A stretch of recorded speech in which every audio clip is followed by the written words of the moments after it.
Hello my dear students, welcome to Kalyani IAS. आज के इस वीडियो में हम लोग आर्टिकल्स जो कि हम पहले ही थ्योरेटिकल पूरा अच्छे से पढ़ चुके हैं, रूल्स पूरे देख चुके हैं, उसी के क्वेश्चंस को हम सॉल्व करने वाले हैं। तो आज का ये जो वीडियो है ये पूरी तरीके से डेडिकेटेड है आर्टिकल्स के क्वेश्चंस को। कौन से लेवल के क्वेश्चंस होंगे, कौन से कॉम्पिटिटिव एग्जाम्स को हमने इस पर फोकस किया है, तो आपको ध्यान देना है कि MPSI से रिलेटेड सभी क्वेश्चन हमने इसमें इंक्लूड किए हैं। इसके अलावा जो SSC CGL होता है तो काफ़ी सारे क्वेश्चन हमने इसमें SSC CGL के भी इंक्लूड किए हैं। तो आप पूरा एक बार थियोरेटिकल वीडियोस को देखिए, उसके बाद जब आप इस प्रैक्टिस सेशन को करते हैं तो आपका आर्टिकल जो टॉपिक है वो इतने अच्छे से कवर हो जाएगा कि उसके बाहर आपका एग्जाम में एक भी क्वेश्चन नहीं जाएगा और एक भी क्वेश्चन आपका एग्जाम में गलत नहीं होगा। तो स्टार्ट करते हैं हमारे इस सेशन को। पहले क्वेश्चन पर चलते हैं। फर्स्ट क्वेश्चन जैसा कि आप स्क्रीन पर देख पा रहे हैं, which of the following sentence has the correct article and correctly used in it. तो आपको बताना है कि कौन से ये ऑप्शंस आपके पास चार हैं, तो इनमें से कौन से ऑप्शंस में एन का जो यूज है वो सही यूसेज हुआ है, करेक्ट यूसेज आपको बताना है। सेंटेंसेस को आप ध्यान से पढ़िए। तो जो पहला सेंटेंस उसमें है, she is an MP from UP, मतलब वो मेंबर ऑफ पार्लियामेंट है यूपी से। दूसरे में लिखा हुआ है, this is an university of great repute. Third option है, they have rooms in an unique house.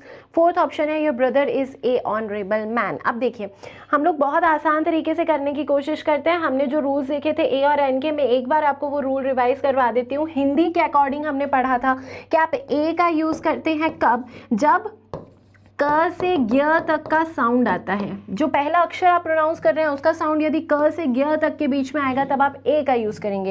N का यूज आप कब करते हैं, जब अ से अह तक का साउंड आ रहा होता है। तो हमने इंग्लिश के अकॉर्डिंग तो रूल देखा था, साथ ही साथ हमने आसान बनाने के लिए हिंदी की वर्णमाला के अकॉर्डिंग भी ये रूल देखा था।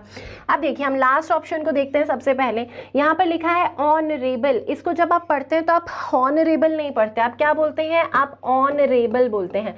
तो अ से अह के बीच में साउंड आ रहा है, यहां पर लिखा है ए, लेकिन ये ऑप्शन आपका गलत हो गया। ठीक है, फोर्थ जो ऑप्शन है वो क्या है आपका, रॉन्ग है। सी ऑप्शन को देखिए, तो सी ऑप्शन में एन यूनिक को आप थोड़ा सा फोकस करके देखिए। आपको एन का ही सही यूसेज बताना है तो हम सिर्फ एन को ही फोकस करेंगे। एन यूनिक लिखा हुआ है, यहाँ पर क्या वॉइस आई, यहाँ पर बोलने में क्या ध्वनि आ रही है, यू आ रही है। य जो है वो कहाँ से कहाँ रहता है, क से ज्ञ के बीच में रहता है। तो यहाँ य के पहले क्या होना था, ए होना था, इन्होंने एन लगाया, मतलब आपका जो सी ऑप्शन है ये भी रॉन्ग है। सेकेंड ऑप्शन को देखिए, तो this is an university of great repute, फिर से यही यहाँ पर रिपीट हुआ, यहाँ पर यू लिखा है तो आना चाहिए था ए, लेकिन उन्होंने एन लिखा है। बी ऑप्शन भी गलत हुआ। अब ए ऑप्शन को देखते हैं हम, she is an MP from UP. देखिए, मेंबर ऑफ पार्लियामेंट पूरा नहीं पढ़ना है, वो शॉर्ट में एब्रिविएशन में लिखा है तो उसको वैसा ही पढ़ना है। MP पढ़ रहे हैं आप, तो जब आपने इसको पढ़ा तो आपने पहला अक्षर क्या बोला, एम बोला।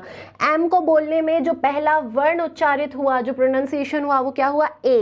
अब ए जो है वो कहाँ आ रहा है, अ से अह के बीच में आ रहा है, तो क्या आना चाहिए, एन आना चाहिए, और यहाँ पर बिल्कुल एन दिया हुआ है। तो आपका सही आंसर कौन सा हो जाएगा, ऑप्शन नंबर ए। तो होपफुली आपको ये क्वेश्चन समझ में आया होगा, सही आंसर है आपका ऑप्शन नंबर ए। ठीक है, तो ध्यान दीजिए, यहाँ पर मैं एक और बात आपको बता दूं, कभी भी जैसे मान लीजिए MBA लिखा हुआ है, ही इज एन MBA होगा। ठीक है, क्या होगा, एन MBA। हमेशा ध्यान रखो, पहला अक्षर जो लिखा है उसे नहीं देखते आप, पहली ध्वनि जो निकल रही है उच्चारण करने में उसे देखते हैं। तो पहला वर्ण आपने ए देखा है यहाँ पर।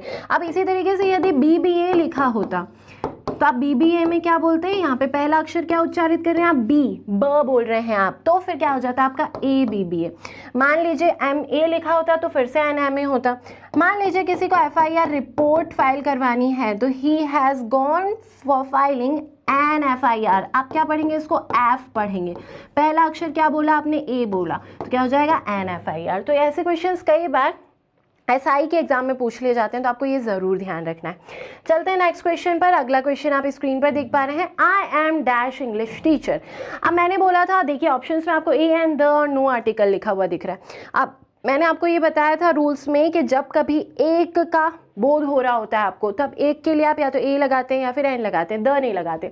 अब आप यहाँ पर एक पुट करके देखिए, मैं अपने आप के बारे में बोल रही हूँ, मैं एक इंग्लिश टीचर हूँ, सही लग रहा है, बिल्कुल सही लग रहा है, मैं एक इंग्लिश टीचर हूँ। मैं वो इंग्लिश टीचर हूँ तो गलत हो गया, क्या बोलेंगे हम, मैं एक इंग्लिश टीचर हूँ, तो यहाँ पर वो नहीं आ रहा है, यहाँ पर क्या आ रहा है, एक आ रहा है। तो आपका ऑप्शन नंबर द तो होगा ही नहीं, सी तो होगा ही नहीं। नो आर्टिकल नीडेड आप नहीं बोलेंगे क्योंकि यहाँ पर एक नाउन है। हमेशा ध्यान ध्यान रखिए, जब भी सेंटेंस में कोई नाउन है तब आर्टिकल होता ही होता है, ठीक है। अब देखो यहाँ पर एक आ रहा है, अब या तो ए लगेगा या फिर एन लगेगा। इंग्लिश लिखा हुआ है तो पहला अक्षर क्या बोल रहे हो, ई बोल रहे हो। अ से अह के बीच में स्वर आ रहे हैं तो अ से अह कौन सा साउंड देगा, वॉवेल्स का साउंड देगा, ठीक है। तो क्या आना चाहिए आपका, एन आना चाहिए, ठीक है। तो सही आंसर क्या हो जाएगा आपका, ऑप्शन नंबर बी जो कि है एन, ठीक। थर्ड क्वेश्चन को देखते हैं हम इसी तरीके से। Third question, yesterday I met dash European at the station. अब सही आपका ऑप्शन बताना है। अब देखो फिर से आप सबसे पहले तो एक ही लगा के देखा करो, यदि एक पुट नहीं होता है तब आप आगे बढ़ा करो, वो लगाया करो, कोई लगाया करो, ये सब काम किया करो। सबसे पहले इसको ट्रांसलेट करो। कल आई मेट तो मैं मिला, यूरोपियन एट द स्टेशन, एक यूरोपियन से स्टेशन पर। कल मैं एक यूरोपियन से स्टेशन पर मिला, या कल मैं वो यूरोपियन से स्टेशन पर मिला। ज़्यादा सही लग रहा है कल मैं एक यूरोपियन से स्टेशन पर मिला। वो या फिर उस कब लगाते जब यहाँ पर आगे कोई और एक्सप्लेनेशन दिया होता। यूरोपियन के बारे में कोई एक्सप्लेनेशन नहीं दिया, मतलब यूरोपियन अनजान है, तो आर्टिकल द तो लग ही नहीं सकता। नो आर्टिकल भी क्यों नहीं लगेगा, जीरो आर्टिकल इसलिए नहीं लगेगा क्योंकि यहाँ पर ये जो यूरोपियन है ये नाउन है। जब भी सेंटेंस में नाउन होता है, संज्ञा होती है, कोई ना कोई आर्टिकल लगाना ही पड़ता है। अब या तो एन लगाएंगे या फिर ए लगाएंगे। अब फिर से जो प्रोनाउंसिएशन कर रहे हैं उसको देखिए, आप इसको यूरोपियन नहीं पढ़ते, आप क्या पढ़ते हैं इसको, यूरोपियन, यू नहीं पढ़ते, ठीक है। तो पहला अक्षर क्या बोल रहे हैं, य बोल रहे हैं, फिर से य बोल रहे हैं, तो क से य के बीच में आया, क से य के बीच में आया है तो इंडेफिनिट आर्टिकल आपको पुट करना पड़ेगा ए। तो आपका कौन सा आंसर होगा इसका, ऑप्शन नंबर सी आपका सही आंसर होगा। I met a European at the station. तो होपफुली आपको समझ में आ रहा होगा। नेक्स्ट क्वेश्चन को देखते हैं, fourth question, dash copper is dash useful metal. अब दो फिल इन द ब्लैंक आपको नजर आ रहे हैं। अब यहाँ पे जो MPSI के स्टूडेंट्स हैं उनको कंफ्यूज करना स्टार्ट करता है, थोड़ा सा डराता है एग्जामिनर कि हाँ माय गॉड एक ही सेंटेंस में हमें दो ऑप्शंस दिख रहे हैं, 3 भी दिखेंगे, 4 भी दिखेंगे। आपको घबराना बिल्कुल नहीं है, बहुत आसानी से ये क्वेश्चन सॉल्व हो जाएगा, बहुत सिंपल क्वेश्चन है। देखिए सबसे पहले ब्लैंक को हम लोग सॉल्व करने की कोशिश करते हैं। सबसे पहले ब्लैंक के बाद में आप देखें तो क्या लिखा हुआ है, कॉपर लिखा हुआ है। अब कॉपर लिखा हुआ है तो कॉपर काउंटेबल नाउन है या फिर अनकाउंटेबल नाउन है। कल हमने पढ़ा था काउंटेबल और अनकाउंटेबल नाउन कौन सी होती है।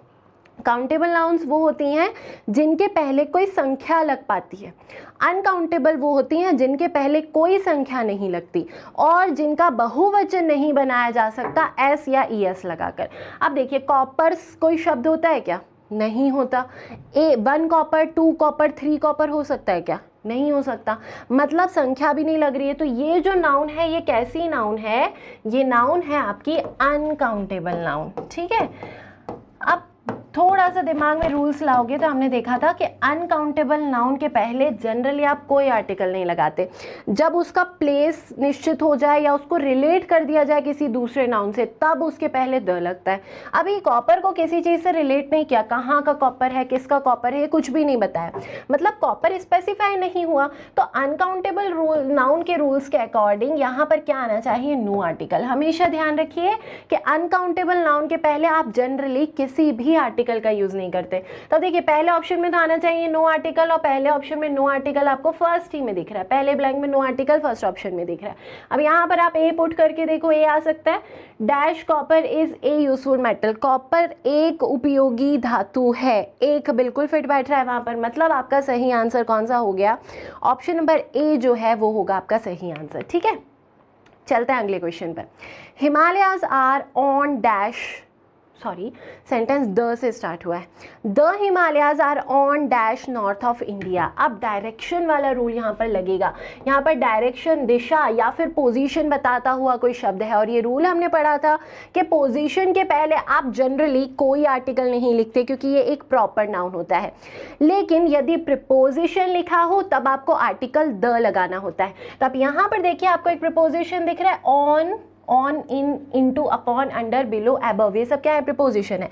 तो रूल कुछ इस तरीके का था हमारा कि आप सबसे पहले लिखेंगे प्रीपोजिशन, प्रीपोजिशन के बाद आता है आर्टिकल द, और फिर आता है आपका पोजीशन डिनोटिंग वर्ड या फिर डायरेक्शन डिनोटिंग वर्ड। ठीक है, तो यहाँ पर है ऑन तो आएगा द, और पोजीशन क्या है? नॉर्थ, ऑन द नॉर्थ होना चाहिए। तो सही आंसर कौन सा होगा? आपका ऑप्शन नंबर सी जो है वो हो जाएगा सही आंसर। तो यदि रूल्स आपके दिमाग में हैं तो आपको पूरा सेंटेंस भी पढ़ने की जरूरत नहीं थी, आप बस इतना पढ़ते ऑन डैश नॉर्थ और आप आंसर पर पहुंच जाते ऑप्शंस में से। इसीलिए रूल्स को याद करना ज़रूरी है, बार बार उन्हें रिवाइज करना भी बहुत ज़रूरी है। अगले क्वेश्चन पर चलते हैं हम। नेक्स्ट क्वेश्चन है my aunt saw dash one eyed man standing in her balcony. अब कल इस तरीके के क्वेश्चंस हमने एग्जांपल्स में भी लिए थे। ज़्यादा कुछ मत देखिए, आप सिर्फ इतने पार्ट को देखिए सेंटेंस के, डैश वन आइड मैन। ठीक है, क्या बोला हमने यहाँ पर? हम वन बोल रहे हैं, मतलब पहला वर्ण क्या उच्चारण किया आपने? व उच्चारण किया। बस यहीं पे आपका आंसर होगा। आप देखिए, पहले तो द तो लगेगा नहीं क्योंकि वो नहीं है। मेरी आंट ने कल उस वन आइड मैन को देखा, आप ऐसा नहीं बोलेंगे, एक वन आइड मैन को देखा, ये बिल्कुल सही लग रहा है। तो अब आप पहुंच गए इस कंक्लूजन पर कि या तो ये आएगा या एन आएगा। अब फिर से वही सिंपल वाले रूल्स लगाइए। क से ज्ञ के बीच में क्या आता है? ए आता है। व जो है वो क से ज्ञ के बीच में आता है, तो यहाँ पर क्या आ जाना चाहिए? ए। तो my aunt saw a one eyed man standing in her balcony. सही आंसर होगा आपका ऑप्शन नंबर सी। अगले क्वेश्चन को देखते हैं। Unemployment is dash universal problem. अब ये क्वेश्चन है, इस क्वेश्चन को हम लोग सॉल्व करेंगे। यूनिवर्सल प्रॉब्लम, अब पहले तो आप एक लगा के देखो कि बेरोजगारी एक वैश्विक समस्या है। यूनिवर्सल प्रॉब्लम मतलब वैश्विक, तो एक वैश्विक समस्या है, बिल्कुल सही लग रहा है। वो वैश्विक समस्या है तो गलत लग रहा है। मतलब क्या आना चाहिए वहां पर? एक। अब आप कंक्लूजन पर फिर से पहुंचे कि या तो ए आना चाहिए या फिर एन। अब पहला वर्ण आपको उच्चारित करके देखना है, यूनिवर्सल। यह कहां से कहां तक आ रहा है? क से ज्ञ के बीच में आता है। ठीक है, तो क्या आना चाहिए यहाँ पर? ऑप्शन नंबर बी जो है वो आपका सही आंसर हो जाएगा। Unemployment is a universal problem. Next question, फिर से फिल इन द ब्लैंक का ही क्वेश्चन है। ही स्टडीज इन डैश यूनिवर्सिटी। वो एक यूनिवर्सिटी में पढ़ता है या फिर वो उस यूनिवर्सिटी में पढ़ता है? उस यूनिवर्सिटी तब आता जब यहाँ पर आगे कोई एक्सप्लेनेशन दिया होता। अब यूनिवर्सिटी के बारे में सेंटेंस में कोई एक्सप्लेनेशन नहीं दिया गया है, मतलब वो यूनिवर्सिटी अनजान लग रही है। अनजान है तो डेफिनेट आर्टिकल द तो डेफिनेटली नहीं आएगा, बिल्कुल नहीं आएगा। तो क्या आना चाहिए? ए या एन। बस इस कंक्लूजन पर पहुंचे, फिर से पहला वर्ण उच्चारित करो। क्या आ रहा है? यूनिवर्सिटी। य के पहले तो क्या लगाते हैं हम? एक के लिए ए लगाते हैं, तो हमारा सही आंसर हो जाएगा ऑप्शन नंबर सी जो कि है ए। तो सही आंसर होगा आपका he studies in a university. Next question को देखिए फिर से। तो today I saw dash one eyed man in our locality. तो मैंने आज एक वन आइड मैन को हमारी लोकेलिटी में देखा। फिर से एक फिट बैठ रहा है। अब आपको फिर से चूज करना है। वो आया यहाँ पे, क से ज्ञ के बीच में क्या होगा? क से ज्ञ के बीच में व है, तो क्या आ जाएगा आपका? ऑप्शन नंबर बी आपका बिल्कुल सही होगा। Today I saw a one eyed man in our locality. अब देखिए next question, spot the error का क्वेश्चन है।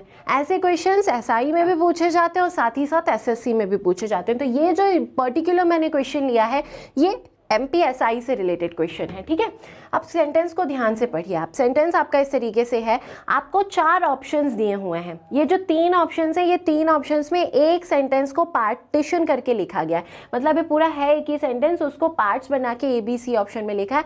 आपको बताना है कौन से पार्ट में एरर है, त्रुटि, गलती कौन से पार्ट में है। जिस पार्ट में गलती है वही आपका सही आंसर हो जाएगा। ठीक है, अब सेंटेंस को पढ़िए आप। लिखा हुआ है, James visited the Hermitage and famous museum in Saint Petersburg. तो अब देखो आपको क्या देखना है यहाँ पर, बहुत ध्यान से। सबसे पहले आप आर्टिकल को ही देख लो। आर्टिकल लिखा हुआ एन, एन के बाद लिखा है फेमस। अब आप ध्यान दो थोड़ा सा, फेमस शब्द के पहले एन लग सकता है क्या? ये किससे शुरू हो रहा है? ये फ से शुरू हो रहा है, तो फेमस फ तो क से ज्ञ के बीच में आता है, ए का प्रयोग होना चाहिए था। गलती कहाँ हुई? ऑप्शन नंबर बी में गलती हुई, तो आपका सही आंसर हो जाएगा ऑप्शन नंबर बी। मतलब बी में एरर दिया हुआ है उन्होंने। सही आंसर, सही क्वेश्चन कैसा होना था, सही सेंटेंस कैसा बनता? James visited the Hermitage a famous museum in Saint Petersburg. ये सही सेंटेंस हो जाता, गलती यहीं पर दी थी तो यही आपका आंसर होगा। ऐसे ही अगला क्वेश्चन है, अगला क्वेश्चन लेकिन स्पॉट द एरर का नहीं है। अब आपको बताना है कि ये जो 4 सेंटेंसेस दिए हुए हैं इनमें से ग्रामेटिकली करेक्ट सेंटेंस कौन सा है। पहला ऑप्शन देखिए, लिखा हुआ है Kalidas is Shakespeare of India. दूसरा सेंटेंस है Kalidas is the Shakespeare of India. तीसरा ऑप्शन है Kalidas is a Shakespeare of India. और लास्ट लिखा हुआ है Kalidas is an Shakespeare of India. तो ये 4 ऑप्शंस लिखे हुए हैं, आप थोड़ा सा ध्यान से देखो। आप हमने कल ये रूल पढ़ा था कि जब 2 व्यक्तियों की तुलना होती है उनके किसी विशेष गुण के कारण, कालिदास और शेक्सपियर में तुलना हो रही है, उनका विशेष गुण, वो दोनों ही पोएट या राइटर्स हैं, इस कारण से तुलना हो रही है, तो जो ज़्यादा फेमस होता है उसके पहले आप द लगाते हैं जब स्थान दिया हो। तो लास्ट में देखिए स्थान दिया है, तो ज़्यादा फेमस के पहले, ज़्यादा फेमस कौन है, शेक्सपियर है, तो शेक्सपियर के पहले क्या लगना चाहिए था, द लगना चाहिए था। तो अभी सही आंसर कौन सा हो जाएगा आपका, option number B, Kalidas is the Shakespeare of India. मान लीजिए यहाँ पर ऑफ इंडिया लिखा ही नहीं होता तो सही आंसर, तो आपका सेंटेंस सही कौन सा होता, फिर आपका सेंटेंस बनता कालिदास इज ए शेक्सपियर। ठीक है, तो ये रूल पढ़ा था। यहाँ पर शेक्सपियर कैसे बिहेव कर रहा है, कॉमन नाउन की तरह बिहेव कर रहा है। तो हमने पढ़ा था कि प्रॉपर नाउन जब भी बिहेव करता है कॉमन नाउन की तरह, तब उसके पहले ए लगाते हैं यदि आगे उसका एक्सप्लेनेशन ना दिया हो, मतलब यदि उसका स्थान ना दिया हो कि वो कहाँ का है। तो ऐसा था, या तो इतना सेंटेंस होता, या फिर अगर स्थान दे दिया गया है तो आता है ज़्यादा फेमस के पहले द। तो आई होप आपके रूल्स रिवाइज होते जा रहे होंगे। यदि आपने रूल्स पढ़े हैं तो यहाँ से इस वीडियो को जब आप देखेंगे तो सारे रूल्स आपके दिमाग में पूरी तरीके से बैठ जाएंगे, कभी नहीं भूलेंगे आप। अगले क्वेश्चन पर चलते हैं। फिर से एरर डिटेक्शन का क्वेश्चन है। एक सेंटेंस को उन्होंने 3 पार्ट्स में डिवाइड किया है, आपको बताना है कौन से पार्ट में एरर है। यदि कोई एरर नहीं है तो आपका आंसर हो जाएगा ऑप्शन नंबर डी, जो कि है नो एरर। अब पढ़िए ध्यान से, mister Royce youngest son is fond of playing a harmonium. देखो आर्टिकल यहाँ पर लिखा हुआ है, अब हारमोनियम लिखा है। हारमोनियम क्या है, हारमोनियम है एक म्यूज़िकल इंस्ट्रूमेंट। मैंने आपको कल एक रूल बताया था कि म्यूज़िकल इंस्ट्रूमेंट्स के पहले जनरली कौन सा आर्टिकल लगता है, आर्टिकल द का यूज़ होता है म्यूज़िकल इंस्ट्रूमेंट्स के पहले, यदि वहाँ पर एक का बोध ना हो रहा हो। एक का बोध हो रहा हो तो आप ए एन लगा देते हैं, अदरवाइज एक का बोध अगर नहीं हो रहा है तो आपको हमेशा म्यूज़िकल इंस्ट्रूमेंट्स जो वाद्य यंत्र होते हैं उनके पहले द का यूज़ करना होता है। अब देखो मिस्टर रॉय का जो सबसे छोटा बेटा है उसे शौक है एक हारमोनियम बजाने का। ये सही है क्या, बस एक ही हारमोनियम बजाने का शौक है, दूसरा हारमोनियम दे दोगे तो वो गुस्सा हो जाएगा, ऐसा तो कोई सेंस नहीं आ रहा। मतलब जनरली लिखा हुआ है मिस्टर रॉय का जो छोटा बेटा है उसे हारमोनियम बजाने का शौक है। ये बिल्कुल सही लगा, मतलब एक का बोध तो नहीं हो रहा है, ए नहीं आना चाहिए था, यहाँ पे क्या आना चाहिए था, द हारमोनियम आना चाहिए था। तो एरर किस में हुआ, ऑप्शन नंबर सी में, तो वही आपका सही आंसर हो जाएगा, प्लेइंग द हारमोनियम होना था। ठीक है, अगले क्वेश्चन को देखें। फिर से एरर डिटेक्शन का क्वेश्चन है। She stood still for a moment and looked at an one eyed cobbler. अब देखो आर्टिकल यहाँ पर लिखा है an one eyed cobbler, cobbler an one eyed लिखा हुआ है। ठीक है, यहाँ पर इसको पढ़ें तो वन आप बोल रहे हैं, व कहाँ आता है, क से ज्ञ के बीच में आता है। तो जब क से ज्ञ के बीच में व आ रहा है तो क से ज्ञ के बीच के पहले आप क्या लगाते हो, ए। तो यहाँ क्या होना चाहिए था, ए वन आइड कॉबलर होना चाहिए था। तो सी जो ऑप्शन है उसी में मिस्टेक है। अगले क्वेश्चन को देखते हैं। Choose the grammatically correct sentence out of the given options. तो ये जो 4 ऑप्शंस हैं इनमें से आपको ग्रामेटिकली करेक्ट सेंटेंस को चूज करना है। सही सेंटेंस कौन सा है व्याकरण के अनुसार वो आपको बताना है। पहले सेंटेंस को देखो, which is the more beautiful of the 2 sisters. दूसरा है which is more beautiful of the 2 sisters. तीसरा ऑप्शन है who is more beautiful of the 2 sisters. और लास्ट ऑप्शन लिखा है who is the most beautiful of the 2 sisters.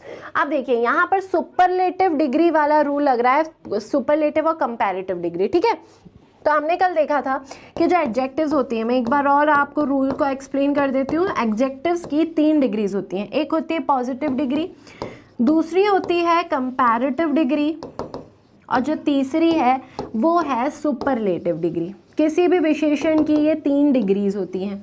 Positive degree जैसे मान लीजिए गुड है, गुड की कंपैरेटिव डिग्री हो जाएगी बेटर, और सुपरलेटिव डिग्री क्या हो जाएगी, बेस्ट हो जाएगी।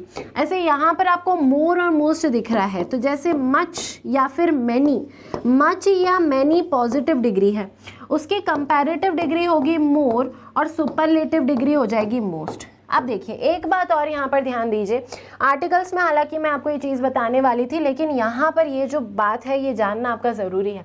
हमेशा ध्यान रखो कि ये डिग्रीज बनाई क्यों गई। जब आपको एक व्यक्ति की या फिर एक संज्ञा के गुण बताने होते हैं, एक नाउन के क्वालिटीज़ बतानी होती हैं, तब आप यूज़ करते हैं पॉजिटिव डिग्री की। हमेशा याद रखो जब एक की क्वालिटी बताना है तो पॉजिटिव डिग्री का यूज़ करोगे। जैसे मुझे बोलना है कि राम अच्छा लड़का है, तो मैं क्या बोलूँगी, Ram is a good boy. ठीक है, एक ही लड़के की मैंने क्वालिटी बताई। यदि मुझे बोलना है राम बुद्धिमान लड़का है, तो मैं क्या बोल दूंगी, Ram is an intelligent boy. तो इंटेलिजेंट भी है, वो क्या है, आपकी पॉजिटिव डिग्री है। तो जब आप राम की क्वालिटीज़ बताना चाहते हैं तब आप हमेशा यूज़ करेंगे किन का, पॉजिटिव डिग्री का यूज़ करेंगे। जब आप दो पे कंपैरिजन करते हैं, कंपैरेटिव मतलब कंपैरिजन हो रहा है, तो जब आप दो व्यक्तियों की या दो संज्ञाओं की तुलना कर रहे होते हो, उनके विशेषताओं की तुलना कर रहे होते हो, तब आपको यूज़ करना है कंपैरेटिव डिग्री का। हमेशा ध्यान रखो कितनी संज्ञाओं की तुलना, दो की तुलना होगी तो कंपैरेटिव का यूज होगा। जैसे मुझे बोलना है कि राम श्याम से बेहतर है, मैं क्या बोलूंगी, Ram is better than Shyam. अभी तुलना किस में हो रही है, राम और श्याम में तुलना हो रही है।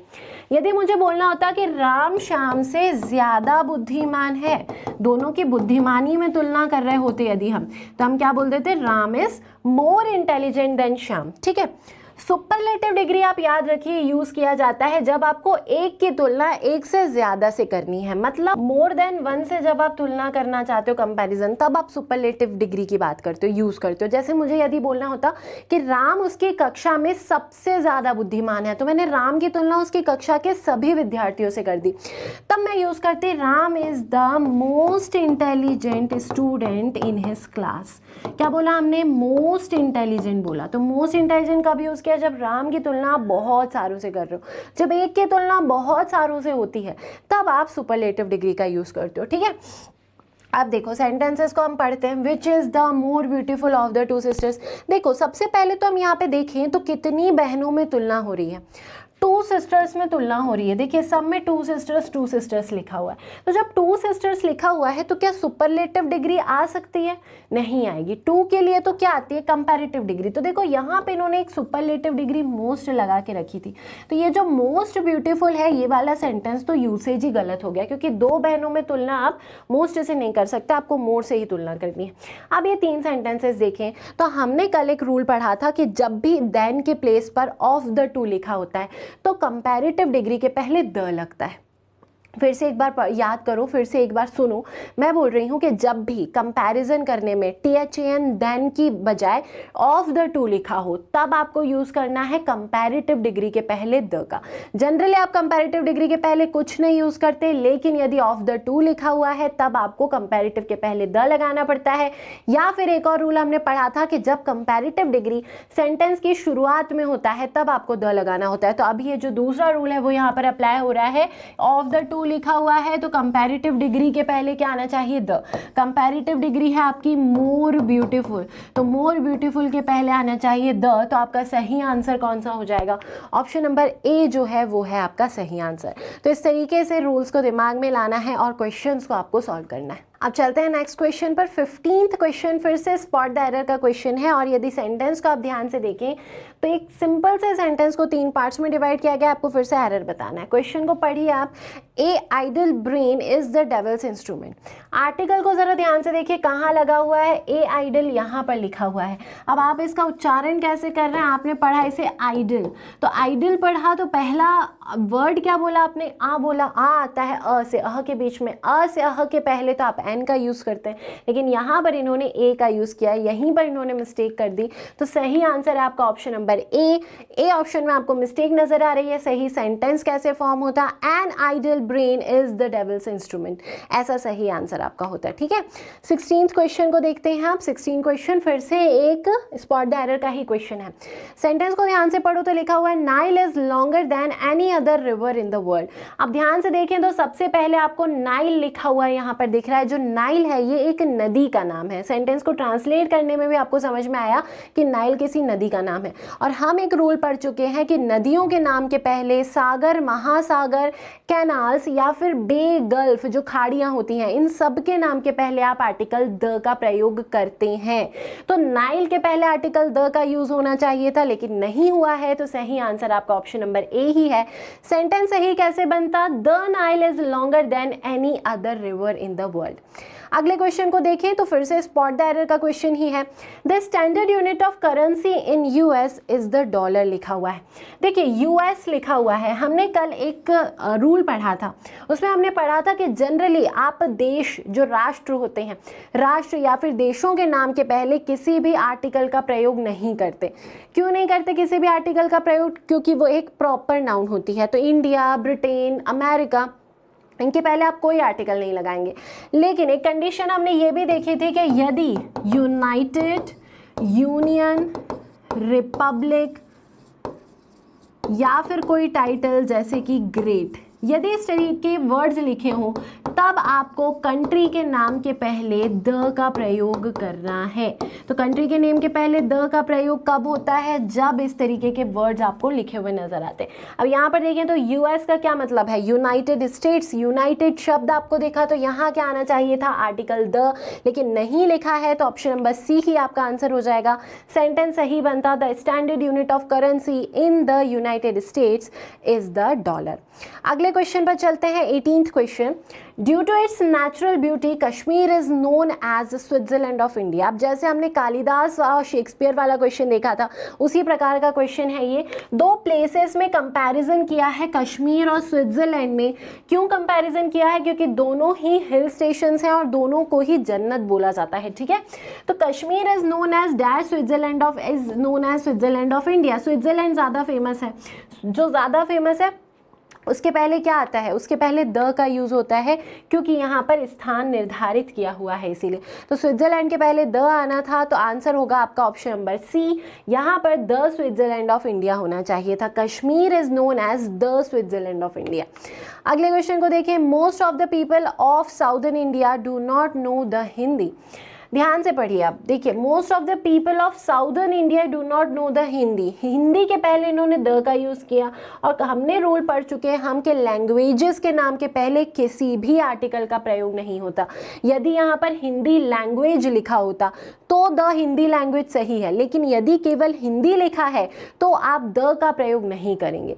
इंग्लिश लैंग्वेज है तो हो जाएगा द इंग्लिश लैंग्वेज, लेकिन केवल यदि इंग्लिश लिखा है तो द का प्रयोग नहीं होगा, केवल इंग्लिश लिखेंगे आप। तो यहाँ पर देखिए हिंदी के बाद में लैंग्वेज नहीं लिखा तो द का प्रयोग नहीं होना चाहिए था। तो आंसर क्या हुआ? Option number C. सही सेंटेंस बनता most of the people of southern India do not know Hindi, ये सही यूसेज हो जाता।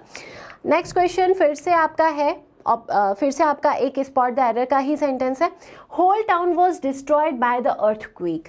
किसी पर्टिकुलर अर्थक्वेक की बात हो रही है, तो उस अर्थक्वेक के द्वारा पूरा जो शहर है वो तहस नहस हो गया। द अर्थक्वेक तो बिल्कुल सही है, लेकिन आप यहाँ पर देखिए तो होल टाउन लिखा है। आपने एक रूल पढ़ा था कि ऑल या फिर बोथ लिखा होता है। अब ऑल के जैसा ही है आपका होल भी, तो ऑल, होल, इनके पहले किसका यूज़ किया जाता है? द का। इनके साथ हमेशा आप द का यूज़ करते हैं। ऑल के बाद में आप द का यूज़ करते हैं। होल में डिफरेंस ये है कि होल के पहले आपको द का प्रयोग करना होता है। तो सही यूसेज होना चाहिए था the whole town was destroyed. तो ऑप्शन नंबर ए आपका सही है। हमेशा ध्यान रखिए जब इंटायर की बात होती है, संपूर्ण की बात होती है, कम्युनिटी की बात होती है, ग्रुप की बात होती है, मोर देन वन पीपल की बात होती है, तो उस कंडीशन में आप आर्टिकल द का प्रयोग करते हैं। Next question, the information was contained in A article on biology. Article आपको यहाँ पर लिखा हुआ दिख रहा है। अब देखो आर्टिकल के पहले ए लगाया उन्होंने, इसका प्रोनाउंसिएशन आप आर्टिकल करेंगे तो क्या होना चाहिए था, एन आर्टिकल होना चाहिए था, लेकिन उन्होंने ए लगाया तो गलती बी ऑप्शन में ही है, वही आपका सही आंसर होगा। अगला क्वेश्चन है mister Mukherjee became an union member. An union member, बहुत ही आसान क्वेश्चन दे दिया। एन यूनियन मेंबर, यूनियन आखिरी अक्षर आप क्या बोल रहे हैं, यू बोल रहे हैं। य कहाँ आता है, क से ग के बीच में आता है, तो ए यूनियन मेंबर होना चाहिए था, वहीं पर मिस्टेक है। सही यूसेज होता mister Mukherjee became a union member after he won, ये सही यूसेज हो जाएगा। ग्रामेटिकली करेक्ट सेंटेंस आपको बताना है। फिर से आपके पास 4 सेंटेंसेस हैं। पहला सेंटेंस है I saw an one eyed man trying to cross the road yesterday. आप पूरा सेंटेंस पढ़ने में भी टाइम खराब मत करो, आपको समझ में आ रहा है कि कहाँ पर मिस्टेक होगी, मिस्टेक तो यहीं पर होगी। An one eyed man, a one eyed man, one eyed man, और यहाँ पर भी वन आइड मैन लिखा हुआ है। अब देखो सबसे पहले हम लास्ट के 2 ऑप्शंस को देखें, यहाँ कोई आर्टिकल नहीं लिखा है। मैंने आपको बोला कि जब भी नाउन लिखा होता है तो नाउन के पहले एडजेक्टिव एडवर्ब कुछ भी हो, आर्टिकल आना तो कंपलसरी है। आर्टिकल किसको निर्धारित करता है, क्योंकि नाउन को ही डिफाइन करता है, तो आर्टिकल आना ज़रूरी है। यहाँ पर दोनों ही सेंटेंसेज में उन्होंने आर्टिकल नहीं लिखा, जबकि मैन क्या है, एक नाउन है, तो आर्टिकल तो आना था। तो सी और डी ऑप्शन तो पहले ही आपके एलिमिनेट हो गए। अब 50% क्वेश्चन आपका सॉल्व हो चुका है। ए और बी में से आपको सही आंसर बताना है। तो आप प्रोनाउंसिएशन को आप देखेंगे, यहाँ पर वन आइड मैन बोल रहे हैं आप। व जब बोलते हैं तो व क से ग के बीच में आता है, व के पहले क्या आएगा, ए आएगा। तो सही आंसर कौन सा है, ऑप्शन नंबर बी आपका सही आंसर हो जाएगा। I saw a one eyed man trying to cross the road yesterday. अगला क्वेश्चन देखेंगे तो slow and steady wins dash race. अब ये एक कहावत है, ये एक प्रवर्ब है। तो कहावत या फिर प्रवर्ब जो होते हैं उनको वैसे का वैसा यूज किया जाता है बिना कोई रूल अप्लाई किए। तो आपने सुना होगा कि slow and steady wins the race, तो इसका कोई रूल नहीं है, ये प्रवर्ब ऑलरेडी बन चुका है। तो ये पूरा जीवन आप जब तक जिएंगे उसके बाद भी ये प्रवर्ब वैसे का वैसा ही रहेगा। तो आर्टिकल क्या आना चाहिए यहाँ पर, the according to the proverb. तो slow and steady wins the race सही हो जाएगा। तो इसलिए इंग्लिश के जो कॉमन से प्रवर्ब्स हैं वो आपको याद होने चाहिए। जितनी ज़्यादा इंग्लिश पढ़ोगे उतना ज़्यादा आपके क्वेश्चंस बनने के चांसेस एग्जाम में बढ़ते जाएंगे। Next question, it will be difficult to arrange payment in such short notice. अब ये वही काम किया है उन्होंने, आपको एरर बताना है। पूरा सेंटेंस एक बार लिखा, उसके बाद उसी सेंटेंस के पार्ट्स भी करके लिख दिए उन्होंने। आपको बताना है किस पार्ट में यहाँ पर मिस्टेक है, गलती है। अब देखिए सच शॉर्ट नोटिस, ये वाला इस इतने पार्ट को देखो। कल एक रूल पढ़ा था हमने, सच अ पर्सन, ऐसा एक रूल पढ़ा था हमने। क्या व्यक्ति है, क्या किताब है, जब आप आश्चर्यचकित होकर ऐसे बोल रहे होते हैं, तब उस कंडीशन में हमने देखा था कि जो सच है या फिर वॉट है, तो सच या वॉट के तुरंत बाद में आप या तो ए लगाते हैं या फिर एन लगाते हैं, उसके बाद में आता है such a person, such a book, such a poem, इस तरीके से होगा। तो यहाँ पर सच ए शॉर्ट नोटिस होना चाहिए था, यहाँ पर ए का प्रयोग नहीं किया। सच के बाद हमेशा ए आता है, तो मिस्टेक कहाँ हुई, ऑप्शन नंबर सी में मिस्टेक होगी। सी ऑप्शन ही आपका आंसर हो जाएगा। अगले क्वेश्चन को देखते हैं हम लोग।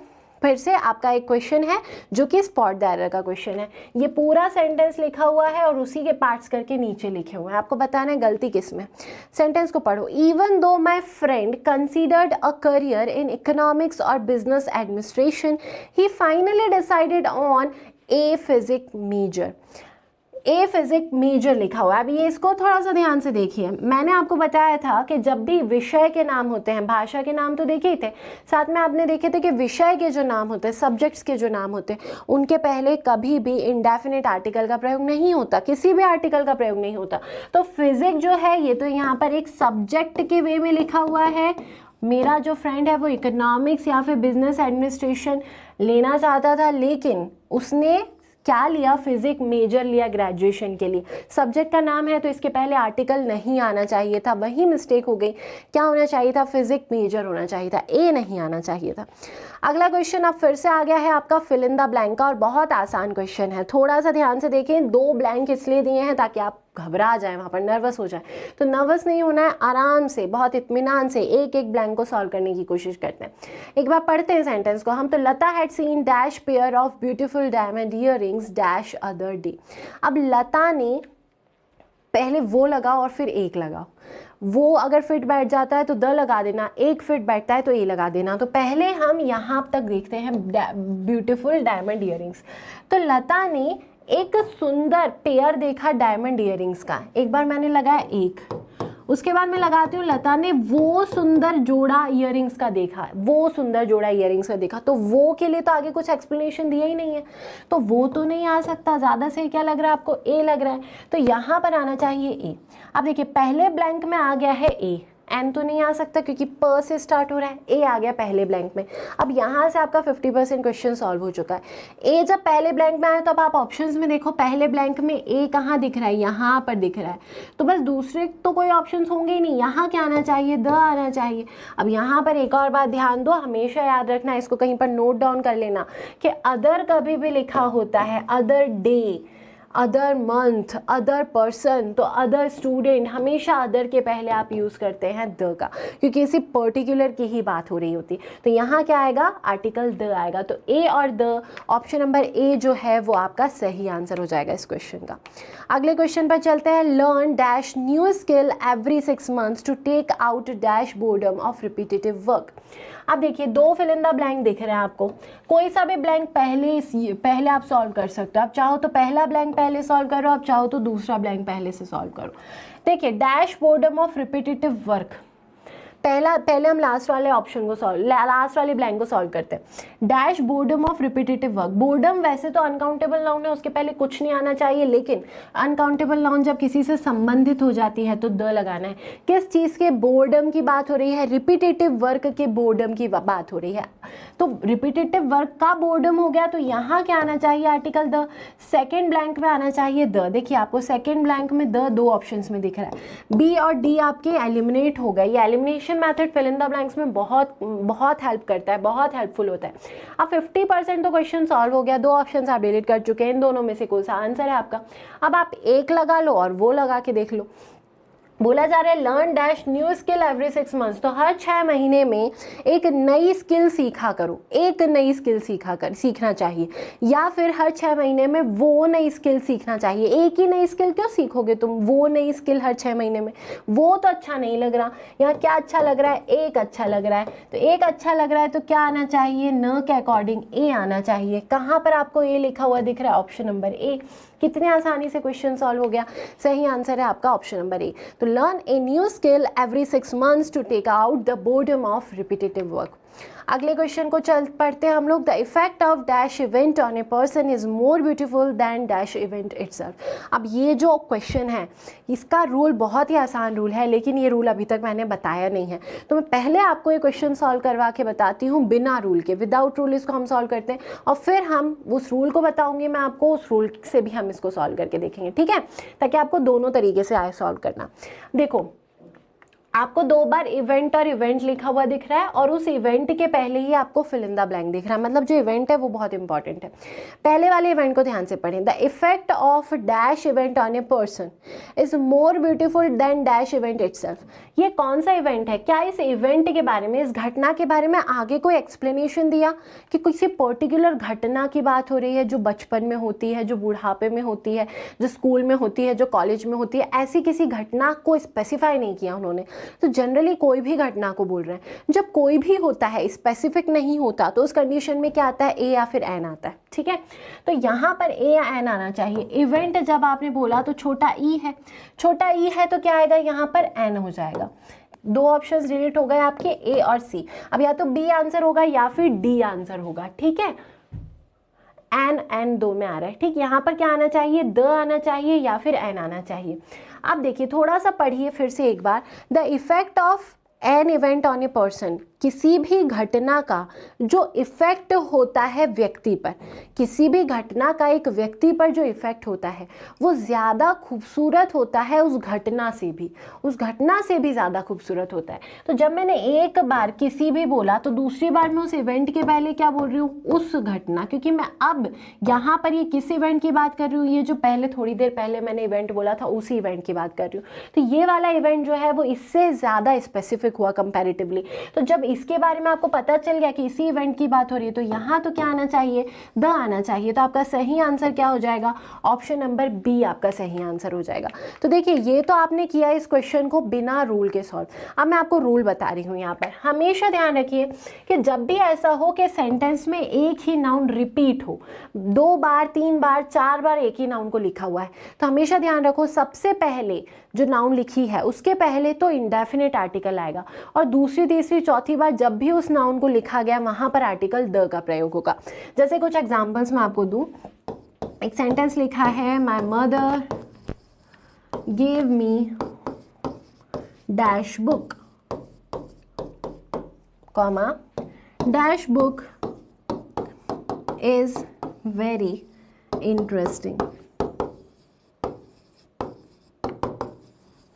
अब देखिए सेंटेंस में देखिए तो आपको 2 बार बुक बुक लिखा हुआ दिख रहा है, मतलब जो नाउन है वो नाउन यहाँ पर आपको रिपीट होता हुआ नजर आ रहा है। ये बुक नाउन है और दूसरा नाउन फिर से ये बुक ही है। जब भी एक नाउन रिपीट हो तो पहली बार उस नाउन के पहले आपको ए या एन लगाना है। आप बुक को देख के क्या लगाओगे, ए, और दूसरी बार यदि तीसरी चौथी बार भी होता तब आप हर बार इस बुक के बाद में पहले क्या लगाते, द लगाते, क्योंकि हर बार आपको पता है कौन सी बुक की बात हो रही है, जिसके बारे में पहले बोला था उस बुक की बात हो रही। जनरली देखें तो मेरी माँ ने मुझे एक किताब दी है, बिल्कुल सही है, वो किताब बहुत रुचिकर है, तो वो के लिए आप क्या यूज करते हैं, द। तो या तो आप ट्रांसलेशन के बेसिस पर देख लें या फिर आप इस रूल को याद रख लें, दोनों ही आपके लिए आसान हो जाएंगे। एक और सेंटेंस जैसे मैं यहां पर दूं, I have dash cat, dash cat is very beautiful. अब देखो यदि ध्यान से तो आपको कैट कैट जो है वो रिपीट होता नजर आया। ये नाउन है और ये भी नाउन है। जब रिपीट हुआ तो पहली बार ए लगा दो, दूसरी बार लगा दो द। जब आप इस रूल को याद कर लेते हैं तो आपका टाइम कम लगता है सेंटेंस को सॉल्व करने में, क्योंकि आपको ट्रांसलेट करके नहीं देखना होता, आपको एक और वो लगा के नहीं देखना होता। तुरंत आप देखते हैं कि अरे कैट कैट रिपीट हुआ है, पहले में ए लगाओ दूसरे में द लगाओ, तो इस तरीके से जल्दी क्वेश्चन सॉल्व हो जाता है। तो आप रूल को याद रख लीजिए यदि आप स्पीड में क्वेश्चन सॉल्व करना चाहते हैं, और यदि आप ऐसे हैं कि आपसे रूल्स याद नहीं होते तो फिर आप ट्रांसलेशन पर जाइए, आप बहुत इत्मीनान से ट्रांसलेट किया कीजिए और जल्दी से उसको सॉल्व किया कीजिए। अगले क्वेश्चन को देखते हैं हम लोग। 30th क्वेश्चन है हमारा अब अगला।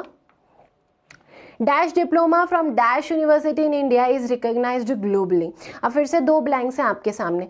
अब आप सबसे पहले इस यूनिवर्सिटी को सॉल्व करने की कोशिश करो। देखिए किसी पर्टिकुलर यूनिवर्सिटी की बात है क्या, किसी पर्टिकुलर यूनिवर्सिटी की बात नहीं है। कौन से कोर्स की यूनिवर्सिटी की बात हो रही है ये भी नहीं बताया जा रहा कि आर्ट्स की किसी यूनिवर्सिटी की बात है या किसी टेक्निकल फील्ड की यूनिवर्सिटी की बात है, कुछ भी नहीं बताया गया। मतलब यूनिवर्सिटी यहाँ पर अनजान हो गई, अनस्पेसिफिक हो गई। तो ये जो यूनिवर्सिटी है इसके पहले क्या लगाना है आपको, इंडेफिनिट आर्टिकल, या तो ए लगाएंगे या एन लगाएंगे। यू देख के आप क्या लगाएंगे, ए का यूज करेंगे आप। अब देखिए सेकंड ब्लैंक जो है वहां पर आपने यूज किया ए का। देखिए सेकंड ब्लैंक में आपने यूज किया ए का। पहले ब्लैंक में आप देखें तो diploma from dash university in India. आप थोड़ा ट्रांसलेट करके देख लो तो आसानी हो जाएगी। एक डिप्लोमा इंडिया की किसी भी यूनिवर्सिटी से एक डिप्लोमा लिया गया जो है वो ग्लोबली रिकॉग्नाइज होता है, मतलब उसको रिकॉग्निशन मिलता है पूरे वर्ल्ड में। किसी भी यूनिवर्सिटी से किसी भी स्ट्रीम में डिप्लोमा किया जाए तो किसी भी का बोध हो रहा है, किसी पर्टिकुलर डिप्लोमा को नहीं बोला आपने, तो यहाँ भी क्या आना चाहिए, इंडेफिनिट आर्टिकल ए आना चाहिए। यदि स्ट्रीम लिख दी होती, कोई पर्टिकुलर फील्ड में डिप्लोमा बोल दिया हो जाता तो फिर यहाँ पे क्या आ जाता, द आ जाता। तो यही बातें आप ध्यान रखिए, जब नाउन स्पेसिफाइड होती है, डिफाइंड होती है, सर्टेन होती है, तो उस कंडीशन में नाउन के पहले द आता है। और जब इनडेफिनिट नाउन है, अनसर्टेन या फिर अनिश्चित नाउन है, तो उस कंडीशन में आप नाउन के पहले इंडेफिनिट आर्टिकल ए या एन का प्रयोग करते हैं। अगले क्वेश्चन को देखते हैं। You need to make dash conscious effort to move away from dash past. अब देखिए आपको एक कॉन्शियस एफर्ट करना पड़ेगा अपने पास्ट से मूव ऑन करने के लिए। अब यहाँ पर एक बात ध्यान देंगे आप, जब भी आप स्टेजेस ऑफ लाइफ के बारे में बात करते हैं, पास्ट फ्यूचर, चाइल्डहुड, यूथ, कोई भी स्टेज के बारे में आपने बात की। तो ये जो स्टेज ऑफ लाइफ है, ये स्टेज ऑफ लाइफ एक बड़ा ड्यूरेशन होता है। हमेशा ध्यान रखो कि ड्यूरेशन स्टेज ऑफ लाइफ के पहले आपको आर्टिकल द का प्रयोग करना है। ये रूल मैंने बताया नहीं था, तो यहाँ पे आपको अच्छे से समझ में आ जाएगा। ध्यान रखें, जब भी स्टेज ऑफ लाइफ की बात करेंगे तो आपको किसका यूज करना है, द का यूज करना है। तो सेकेंड ब्लैंक में तो द होगा। अब आप ऑप्शंस में देखिए, सेकेंड ब्लैंक में द आपको कहाँ नजर आ रहा है, दो ऑप्शंस में। बी और सी आपके गलत हो चुके हैं, या तो ए आंसर होगा या फिर डी आंसर होगा। अब हम ए और डी दोनों लगा के देखते हैं, या तो ए आएगा या द। ए कब आता है, जब एक का सेंस आ रहा होता है। तो आप पहले एक पुट करके देखो, आपको एक कॉन्शियस एफर्ट करना पड़ेगा, आपको एक सोचा समझा एफर्ट लगाना पड़ेगा। एक बिल्कुल फिट हो रहा है यहाँ पर, आपको वो कॉन्शियस एफर्ट करना पड़ेगा, वो के लिए उसको एक्सप्लेन नहीं किया तो वो नहीं आ सकता। तो यहाँ क्या ज़्यादा सही होगा, ए कॉन्शियस एफर्ट ज़्यादा सही होगा। तो आपका सही आंसर हो जाएगा option number A, you need to make a conscious effort to move away from the past. अब चलते हैं नेक्स्ट क्वेश्चन पर। फिर से दो ब्लैंक्स के साथ आपको क्वेश्चन नजर आ रहा है। सेंटेंस को ध्यान से पढ़िए। Dash row of cardboard boxes stacked in dash corner ready to be picked up and transported. ये आपके सामने स्क्रीन पर आपको सेंटेंस लिखा हुआ दिख रहा है। पहले हम पहले वाले ब्लैंक को सॉल्व करने की कोशिश करते हैं। तो ध्यान से देखें आप, dash row of cardboard boxes लिखा है। किस चीज की रो है, आपको ये समझ में आया किस चीज की रो है, कार्डबोर्ड बॉक्सेस की रो है। ठीक है, तो ये रो जो है ये स्पेसिफाई हो गई। जब ये रो स्पेसिफाई हो गई तो आपको इसके पहले यूज करना होगा द का। आप इस तरीके से भी इस चीज़ को याद रख सकते हैं। एक ट्रिक है कि जब भी आपको एक नाउन के बाद में ऑफ लिखा हुआ दिखे तब आप जनरली द का प्रयोग करते हैं, क्योंकि वो जो ऑफ है वो पहले वाली नाउन को स्पेसिफाई कर रहा होता है कहीं ना कहीं। यहाँ पर देखिए आपको ऑफ लिखा हुआ दिख रहा है, तो आपको रो के पहले क्या लगाना है, द लगाना है। ठीक है, यहाँ द आएगा। अब देखिए, आप ऑप्शंस में से देखिए कि आपको पहले ब्लैंक में द कहाँ लिखा हुआ नजर आ रहा है, ऑप्शन नंबर डी में। तो दूसरे ब्लैंक को आप सॉल्व भी मत कीजिए, आप आगे बढ़ सकते हैं। यहीं से आपका सही आंसर हो जाएगा option number D, the row of cardboard boxes stacked in a corner ready to be picked up and transported. लेकिन मैं आपको यहाँ पर एक्सप्लेन करूंगी, कॉर्नर के पहले आपने ए का यूज ही क्यों किया, आपने यहाँ पर द का प्रयोग क्यों नहीं किया। देखिए, ये नहीं लिखा कि कौन से कॉर्नर की बात हो रही है, कौन से रूम के कॉर्नर की बात हो रही है। तो कंपैरेटिवली यदि देखें तो ये जो रो है ये तो स्पेसिफाई थी, लेकिन वो कॉर्नर स्पेसिफाई नहीं है। और जब भी कुछ स्पेसिफिक नहीं होता, डेफिनेट नहीं होता, तो आप इंडेफिनिट आर्टिकल का यूज करते हैं। तो कॉर्नर के पहले आ गया आपका इंडेफिनिट आर्टिकल ए। तो डेफिनेट और इंडेफिनिट का रूल ही दिमाग में बैठ गया ना एक बार, तो आपके मैक्सिमम क्वेश्चन सॉल्व हो जाएंगे। नेक्स्ट क्वेश्चन को देखते हैं। Dash petroleum ministry has proposed dash increase of ₹1 per litre of petrol from midnight November. अब देखो, ध्यान से सॉल्व करते हैं हम। फिर से दो ब्लैंक्स हैं। पेट्रोलियम मिनिस्ट्री लिखा है, हमने एक रूल पढ़ा था कि किसी भी कम्युनिटी की बात होती है, राजनीतिक संगठन की बात हो, धार्मिक संगठन की बात हो, या कोई गवर्नमेंट की शाखा हो, सरकारी शाखा हो कोई, तो हर उस चीज़ के पहले आप आर्टिकल द लगाते हैं। तो यहाँ पर एक डिपार्टमेंट का नाम नजर आ रहा है, एक शाखा का नजर आ रहा है, जो कि है पेट्रोलियम मिनिस्ट्री। तो पेट्रोलियम मिनिस्ट्री के पहले आपको आर्टिकल द का प्रयोग करना पड़ेगा। ठीक है, चलिए यहाँ पर हमने यूज कर लिया आर्टिकल द। अब ऑप्शंस में से देखिए कि पहले ऑप्शन में आपको द कहाँ नजर आ रहा है, तो ऑप्शन नंबर बी में आपको सबसे पहले द नजर आ रहा है। अब दूसरा ऑप्शन में ऑब्वियसली क्या आ जाएगा, एन आ जाएगा। आप सेंटेंस को यदि पढ़ के भी देखेंगे तो आपको यही सही लगेगा। The petroleum ministry has proposed an increase of ₹1 per litre of petrol from midnight November 1। An increase of ₹1 per litre, एक बढ़ोतरी, एक बढ़त ₹1 प्रति लीटर की। तो वहां पर एन का प्रयोग आपको ज्यादा सही लग रहा है। अगले क्वेश्चन को देखते हैं हम लोग। अब देखिए, क्वेश्चन बहुत ज़्यादा आसान है। ये क्वेश्चन इतना आसान नहीं है जितना आसान ऑप्शंस हैं, और ये ऑप्शंस मैंने अपने मन से नहीं लिए हैं। ये questions as it is exam में पूछे जा चुके हैं, एसएससी में भी पूछे जा चुके हैं, साथ ही साथ एमपीएसआई में भी। तो एग्जाम में क्वेश्चन पूछने का तरीका बहुत आसान होता है, बहुत आसान क्वेश्चन पूछे जाते हैं। बस यदि आपके कंसेप्ट क्लियर हैं तो आप आसानी से एग्जाम को क्रैक कर सकते हैं। अगले क्वेश्चन को देखते हैं। She painted dash wonderful scenery in water colours while sitting in dash garden. अब फिर से दो ब्लैंक्स हैं। देखिए, वंडरफुल सीनरी की बात करें हम, आपको ये समझ में आ रहा है कि किस चीज़ की सीनरी बनाई, ये तो समझ में आ गया चलो कि वाटर कलर से एक सीनरी बनाई है। किस चीज़ की सीनरी बनाई, कौन बना रही है लड़की सीनरी, किस कुछ भी उसके बारे में आइडिया ही आपको समझ में नहीं आ रहा कि सीनरी किससे रिलेटेड है। तो जब आइडिया समझ में नहीं आ रहा तो ये जो सीनरी है ये इंडेफिनिट हो गया। तो जब सीनरी इंडेफिनिट है तो यहाँ पर द नहीं आ सकता, यहाँ पर या तो ए आएगा या फिर एन आएगा। अब आप तुरंत पहले क्या आप क्या देखेंगे, वर्ड को देखेंगे, व बोल रहे हैं, वंडरफुल व बोला तो व आता है क से ग के बीच में, ठीक है। तो यहाँ पर क्या आना चाहिए, ए आना चाहिए। अब पहले ब्लैंक में ए कहाँ दिया हुआ है, आप ये देखिए पहले ब्लैंक में ए आपको केवल डी ऑप्शन में दिख रहा है, तो यही आंसर हो जाएगा, सिटिंग इन द गार्डन होगा, ठीक है। किसी लड़की, कोई लड़की है जो एक बहुत ही सुंदर सी पेंटिंग बना रही थी गार्डन में बैठकर। तो जब कोई व्यक्ति ये बात बोल रहा है तो वो पर्टिकुलर उस घर के गार्डन की ही बात कर रहा है। भले ही यहाँ पर गार्डन का स्पेसिफिकेशन नहीं दिया, लेकिन गार्डन के पहले द का प्रयोग होगा। जैसे मान लीजिए कि मैं अभी एक क्लासरूम में खड़ी हुई हूँ और मैं बोल रही हूँ आपसे, आप भी यहीं पर प्रेजेंट हैं, मैं आपसे बोल रही हूँ कि डोर ओपन कर दीजिए। तो मैं कहाँ के डोर की बात कर रही हूँ, मैं डोर की बात कर रही हूँ जिस क्लासरूम में मैं खड़ी हूँ, इसी डोर की मैं बात कर रही हूँ। तो यहाँ पर ये जो डोर है ये ना चाहते हुए भी स्पेसिफाई हो गया। तो इस तरीके के स्पेसिफिकेशंस पे आपको समझना है। यदि इशारे में कोई चीज़ स्पेसिफाई हो रही है तब भी उसके पहले आर्टिकल द हो जाता है। आप हमेशा बोलते हैं switch on the fan, switch off the light, क्योंकि आप पर्टिकुलर जिस रूम में खड़े हैं आप उसी लाइट की बात कर रहे हैं। भले ही आप ये ना बोले वो CFL वाला वर्ड बल्ब ऑन कर दो, भले ही आप इतने अच्छे से नहीं बोल रहे हैं स्पेसिफाई करके, लेकिन जब आपने बोला कि लाइट ऑन कर दो तो समझ में क्लियरली आ रहा है कि आपके आसपास की लाइट की आप बात कर रहे हैं। तो ना चाहते हुए भी वो लाइट स्पेसिफाई हो गई। इसी तरीके से यहाँ पे ना चाहते हुए भी ये जो गार्डन है ये स्पेसिफाई हो गया कि लड़की गार्डन में बैठ के सीनरी बना रही थी। तो किसी पर्टिकुलर गार्डन की ही बात हो रही है। जिस गार्डन में वो लड़की बैठी थी, जिसमें वो बैठ के सीनरी बना रही थी, उसी गार्डन की बात हो रही है। तो गार्डन के पहले आपने यूज किया आर्टिकल द का। नेक्स्ट क्वेश्चन देखते हैं। Instead of dash orange she had dash bowl of cereal with milk for breakfast this morning. अब देखिए इंस्टेड ऑफ डैश ऑरेंज मतलब ऑरेंज के बजाय, अब देखो एक ऑरेंज के बजाय या फिर उस ऑरेंज के बजाय, हम कभी ऐसा नहीं बोलेंगे कि उस ऑरेंज के बजाय उसने एक सीरियल के साथ मिल्क लेना पसंद किया मॉर्निंग ब्रेकफास्ट में। उस ऑरेंज नहीं बोलेंगे, आपको ज़्यादा सही लग रहा है कि एक ऑरेंज के बजाय उसने एक बाउल ऑफ सीरियल लेना पसंद किया मॉर्निंग में। तो एक आ रहा है तो यहाँ पर भी एन आना चाहिए, वहाँ भी एन आना चाहिए। अब ऑरेंज देखें तो यहाँ पर तो एन आ जाएगा और बाउल है तो यहाँ पर क्या आ जाएगा, ए आ जाएगा। वही ध्वनि के अकॉर्डिंग, स्वरों के अकॉर्डिंग आप देख रहे हैं, ठीक है। तो एन और ए कौन से ऑप्शन में आपको नजर आ रहा है, ऑप्शन नंबर डी में मुझे नजर आया एन और ए, तो यही आपका सही आंसर हो जाएगा। अब चलते हैं नेक्स्ट क्वेश्चन पर।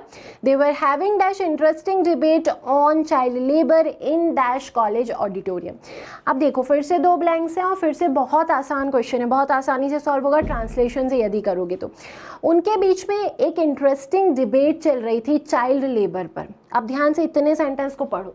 उनके बीच में एक इंटरेस्टिंग डिबेट चल रही थी चाइल्ड लेबर पर, या उनके बीच में वो इंटरेस्टिंग डिबेट चल रही थी चाइल्ड लेबर पर। मुझे एक इंटरेस्टिंग डिबेट ज़्यादा सही लगा। तो यहाँ पर क्या स्पेसिफाई हो रहा है आपको, एक इंटरेस्टिंग डिबेट। तो जब एक ज़्यादा सही लग रहा है तो यहाँ पर क्या आना चाहिए, एन आना चाहिए। तो पहले ऑप्शन में तो एन आएगा, तो आपका क्वेश्चन सॉल्व हो ही चुका है। दूसरे ऑप्शन में आपको क्या लगाना पड़ेगा, द लगाना पड़ेगा। ये जैसे वो गार्डन स्पेसिफाई था वैसे ही ये कॉलेज ऑडिटोरियम भी स्पेसिफाई है। किसी पर्टिकुलर डिबेट के बारे में बात हो रही है और पर्टिकुलर कॉलेज ऑडिटोरियम के बारे में बात हो रही है। तो ना चाहते हुए भी ये जो कॉलेज ऑडिटोरियम है वो स्पेसिफाई हो चुका है, स्पेसिफाई हो गया है, इसीलिए आपको द का प्रयोग करना पड़ेगा। अगले क्वेश्चन को देखते हैं, 37th question. Besides announcing events in dash press dash organisers have also organised free passes for selected categories. अब देखिए क्वेश्चन को ध्यान से पढ़िए। Besides announcing events in dash press, अब प्रेस की बात हो रही है। ये प्रेस एक तरीके की कम्युनिटी हो गई, एक तरीके की डिपार्टमेंट बोल सकते हैं या फिर कैटेगरी बोल सकते हैं। जैसे हमने पढ़ा था रूल्स में कि जैसे कोई भी गवर्नमेंट शाखा है, जैसे जुडिशरी है, एग्जीक्यूटिव है, इन सबके पहले द लगता है। तो वैसे प्रेस भी तो एक प्रकार की शाखा, एक डिपार्टमेंट हो गया, तो प्रेस के पहले भी आपको आर्टिकल द लगाना पड़ेगा। यहाँ पर हो गया द। मीडिया के पहले भी द लगता है, प्रेस के पहले भी द लगता है, जर्नलिज्म के पहले भी द लगेगा। प्रेस के पहले आपने लगाया द। अब आप ऑप्शंस में एक बार देख लो, पहले ऑप्शन में द आना चाहिए, तो आपके पास अब 3 ऑप्शंस बचे। इधर ऑप्शंस में उन्होंने थोड़ा कंफ्यूज कर दिया, ठीक है। बी ऑप्शन कैंसिल हुआ, अभी आपका क्वेश्चन 60% सॉल्व हुआ है। अभी 3 ऑप्शंस और एलिमिनेट करना है, 3 में से 2 कोई options. Dash organisers have also organised free passes for selected categories. Organisers ने फ्री पासेस भी ऑर्गेनाइज किए कुछ सिलेक्टेड कैटेगरीज के लिए। तो कौन से ऑर्गेनाइजर्स की बात हो रही है, कोई पर्टिकुलर ऑर्गेनाइजर्स की बात हो रही है। और दूसरी बात, यहाँ पर ऑर्गेनाइजर्स लिखा है, तो आप एन ऑर्गेनाइजर्स तो बोल ही नहीं सकते, ए ऑर्गेनाइजर्स तो बोल ही नहीं सकते, तो यहाँ पे क्या आना चाहिए, फिर से द ऑर्गेनाइजर्स होना चाहिए। अब आप देखिए कहाँ पर आपको द नजर आ रहा है, मुझे तो ऑप्शन बस सी में केवल नजर आया, तो वही मेरा आंसर हो जाएगा।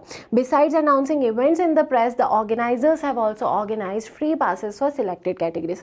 तो कभी भी 2 ब्लैंक्स आए तो पूरा सेंटेंस एक साथ सॉल्व करने की कोशिश मत किया करो, उसको पार्ट्स में डिवाइड कर दिया करो। चाहो तो आखिरी पार्ट पहले सॉल्व कर लो, चाहो तो पहला पार्ट पहले सॉल्व कर लो। कौन सा पार्ट पहले सॉल्व करना है ये भी आपको समझ में आता है जब आप बहुत ज़्यादा प्रैक्टिस करते हैं। तो हमेशा इस बात को ध्यान रखिए कि जब आप जितनी ज़्यादा प्रैक्टिस करेंगे, इंग्लिश एक ऐसा सब्जेक्ट है जिस सब्जेक्ट में प्रैक्टिस की बहुत ज़रूरत होती है, ये थोड़ा सा टेक्निकल सब्जेक्ट हो जाता है जैसे आपका मैथ्स और रीजनिंग होता है।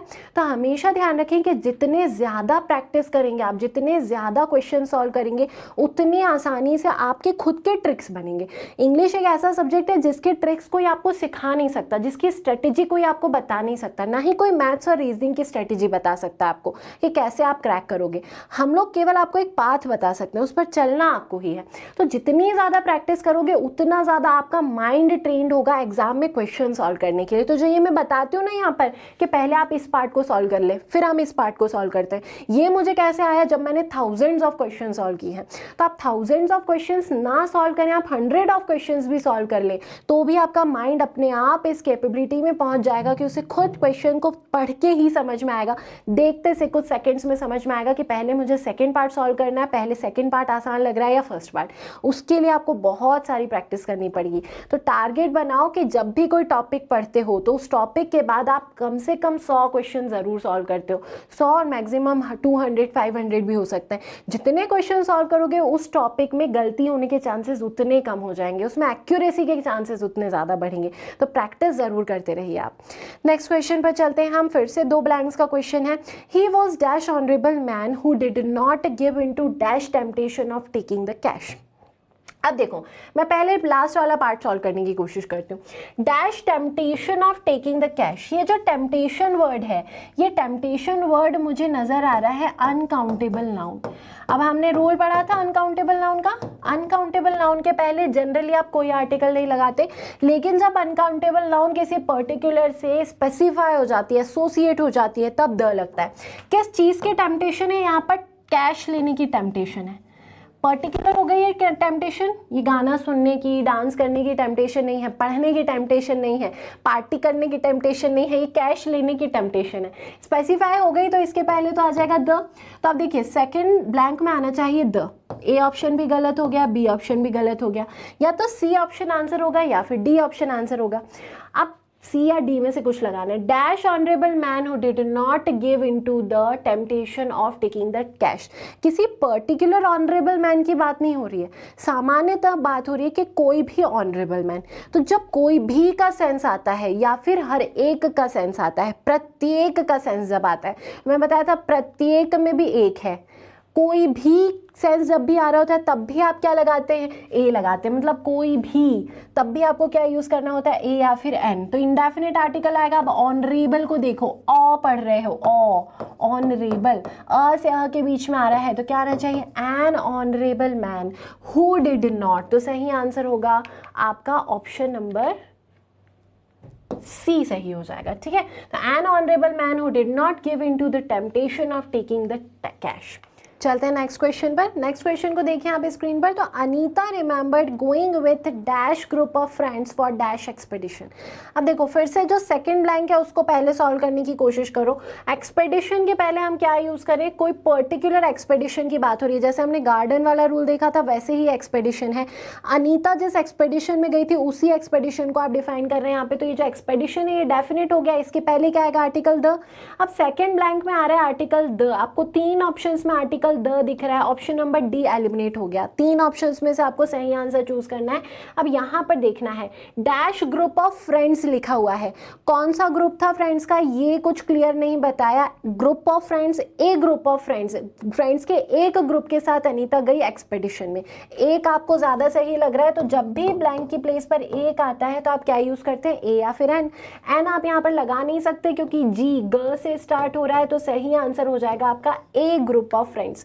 कौन सा ऑप्शन सही होगा, ऑप्शन नंबर ए आपका सही होगा। सेंटेंस इस तरीके से फ्रेम होगा, Anita remembered going with a group of friends for the expedition. Next question को देखेंगे हम, as dash result of dash meeting and subsequent frank talk they were able to part as friends. अब थोड़ा सा ध्यान से देखें, इस फ्रेज को ध्यान से पढ़िए आप, एज डैश रिजल्ट। ये जो कॉमन से फ्रेजेस होते हैं ये जैसे रहते हैं वैसे ही इनका यूजेस किया जाता है, तो हमेशा ध्यान रखो एज ए रिजल्ट होता है। एज ए रिजल्ट का मतलब होता है परिणाम स्वरूप, हिंदी में परिणाम स्वरूप बोलते हैं उसको, इंग्लिश में बोला जाता है एज ए रिजल्ट। तो यहाँ पर क्या आना चाहिए, एज ए रिजल्ट आना चाहिए, ए होगा। पहले ब्लैंक में ए आपको 2 ऑप्शंस में नजर आ रहा है, बी ऑप्शन और डी ऑप्शन एलिमिनेट हो गया। 50% क्वेश्चन सॉल्व हो चुका है। अब यहाँ पे देखें हम, dash meeting and subsequent frank talk because of dash meeting. Particular meeting की बात हो रही है और स्पेसिफाई भी किया कि मीटिंग और सब्सिक्वेंट फ्रैंक टॉक की वजह से वो अच्छे दोस्तों की तरह अलग हुए, इस तरीके का सेंटेंस दिया हुआ है। तो मीटिंग के पहले आपको क्या लगाना पड़ेगा, आर्टिकल द का यूसेज होगा। कहां दिख रहा है आपको आर्टिकल द, ऑप्शन नंबर ए में दिख रहा है। ये क्वेश्चन एसएससी में आ चुका है, तो सही आंसर होगा आपका option number A. As a result of the meeting, particular meeting की वजह से वो लोग अच्छे दोस्तों की तरह अलग हुए। अगले क्वेश्चन को देखते हैं, the employees were having dash essential debate on corporate governance in auditorium. अब देखिए, अभी थोड़ी देर पहले आपने कॉलेज ऑडिटोरियम का देखा था, वैसा ही यहाँ पर ऑडिटोरियम का केस है। सेकंड जो ब्लैंक है यहाँ पर आएगा आर्टिकल द, क्योंकि पर्टिकुलर कॉलेज के ऑडिटोरियम की बात हो रही है। भले ही वहां पर बोला नहीं है लेकिन ये चीज निहित है, उसमें छुपी हुई है कि पर्टिकुलर ऑडिटोरियम की बात हो रही है। जब भी किसी पर्टिकुलर की बात करते हैं तो आप द लगाते हैं, तो सेकेंड ऑप्शन में आएगा आपका द। 2 ऑप्शंस में द दिख रहा है, ए और डी आपका कैंसिल हो गया। 50% क्वेश्चन सॉल्व है। आप देखें, उनके बीच में एक जरूरी वाद विवाद हो रहा था। एक जरूरी वाद विवाद ज्यादा सही होगा या वो जरूरी वाद विवाद हो रहा था? एक जरूरी वाद विवाद मुझे ज्यादा सही लगा, एक जरूरी बहस हो रही थी। तो एक के लिए आप क्या लगाएंगे, ए या एन। एसेंशियल के पहले क्या आ जाना चाहिए, एन। तो आपका सही आंसर हो जाएगा ऑप्शन नंबर सी, एन और द। अगले क्वेश्चन को देखिए, तो देखिए बहुत आसान सा क्वेश्चन है, dash daily dose of aspirin in any normal adult can cut dash risk of prostate cancer by 30%।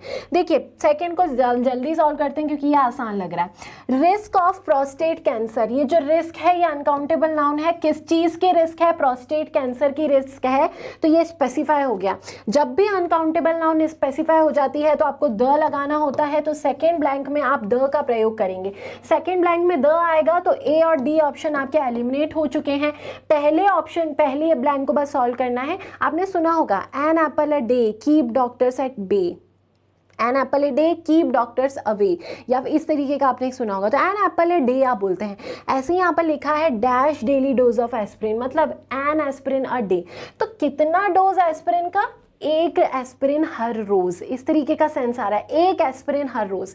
एक के लिए क्या लगाएंगे आप, ए लगाएंगे। तो a daily dose of aspirin in any normal adult can cut the risk of prostate cancer by 30%। सही answer हो जाएगा आपका इसमें ऑप्शन नंबर सी, ए और द। अगले क्वेश्चन को देखें, dash rich should help the poor. The poor तो बिल्कुल सही है, अमीरों को गरीबों की मदद करनी चाहिए। यही सेंटेंस हमने एग्जाम्पल में लिया था और यही सेंटेंस एसएससी सीजीएल में पूछा जा चुका है। सभी अमीरों को सभी गरीबों की मदद करना चाहिए, ऐसा कुछ सेंस आ रहा है। और जब भी आप ग्रुप को डिफाइन करते हैं तब आप आर्टिकल द का प्रयोग करते हैं, तो ऑप्शन नंबर बी आपका सही आंसर होगा, the rich should help the poor. अगले क्वेश्चन को देखो, he gave me dash unique watch on my birthday. उसने मुझे मेरे बर्थडे पर डैश यूनिक वॉच दी, एक अद्भुत वॉच दी, एक अद्वितीय वॉच दी, एक यूनिक वॉच दी। एक ज्यादा सही लग रहा है, तो एक की प्लेस पर क्या लगाओगे, ए या एन। यूनिक पढ़ रहे हैं आप, तो यह बोला आपने, तो क्या आएगा, ए आएगा। सही आंसर हो जाएगा आपका option number D. Next question को देखते हैं। Dash old house of our landlord has been divided up into 3 rental units. अब देखिए किसके हाउस की बात हो रही है, हमारे लैंडलॉर्ड के हाउस की बात हो रही है। और वो जो घर है वो कैसा है, वो पुराना घर है।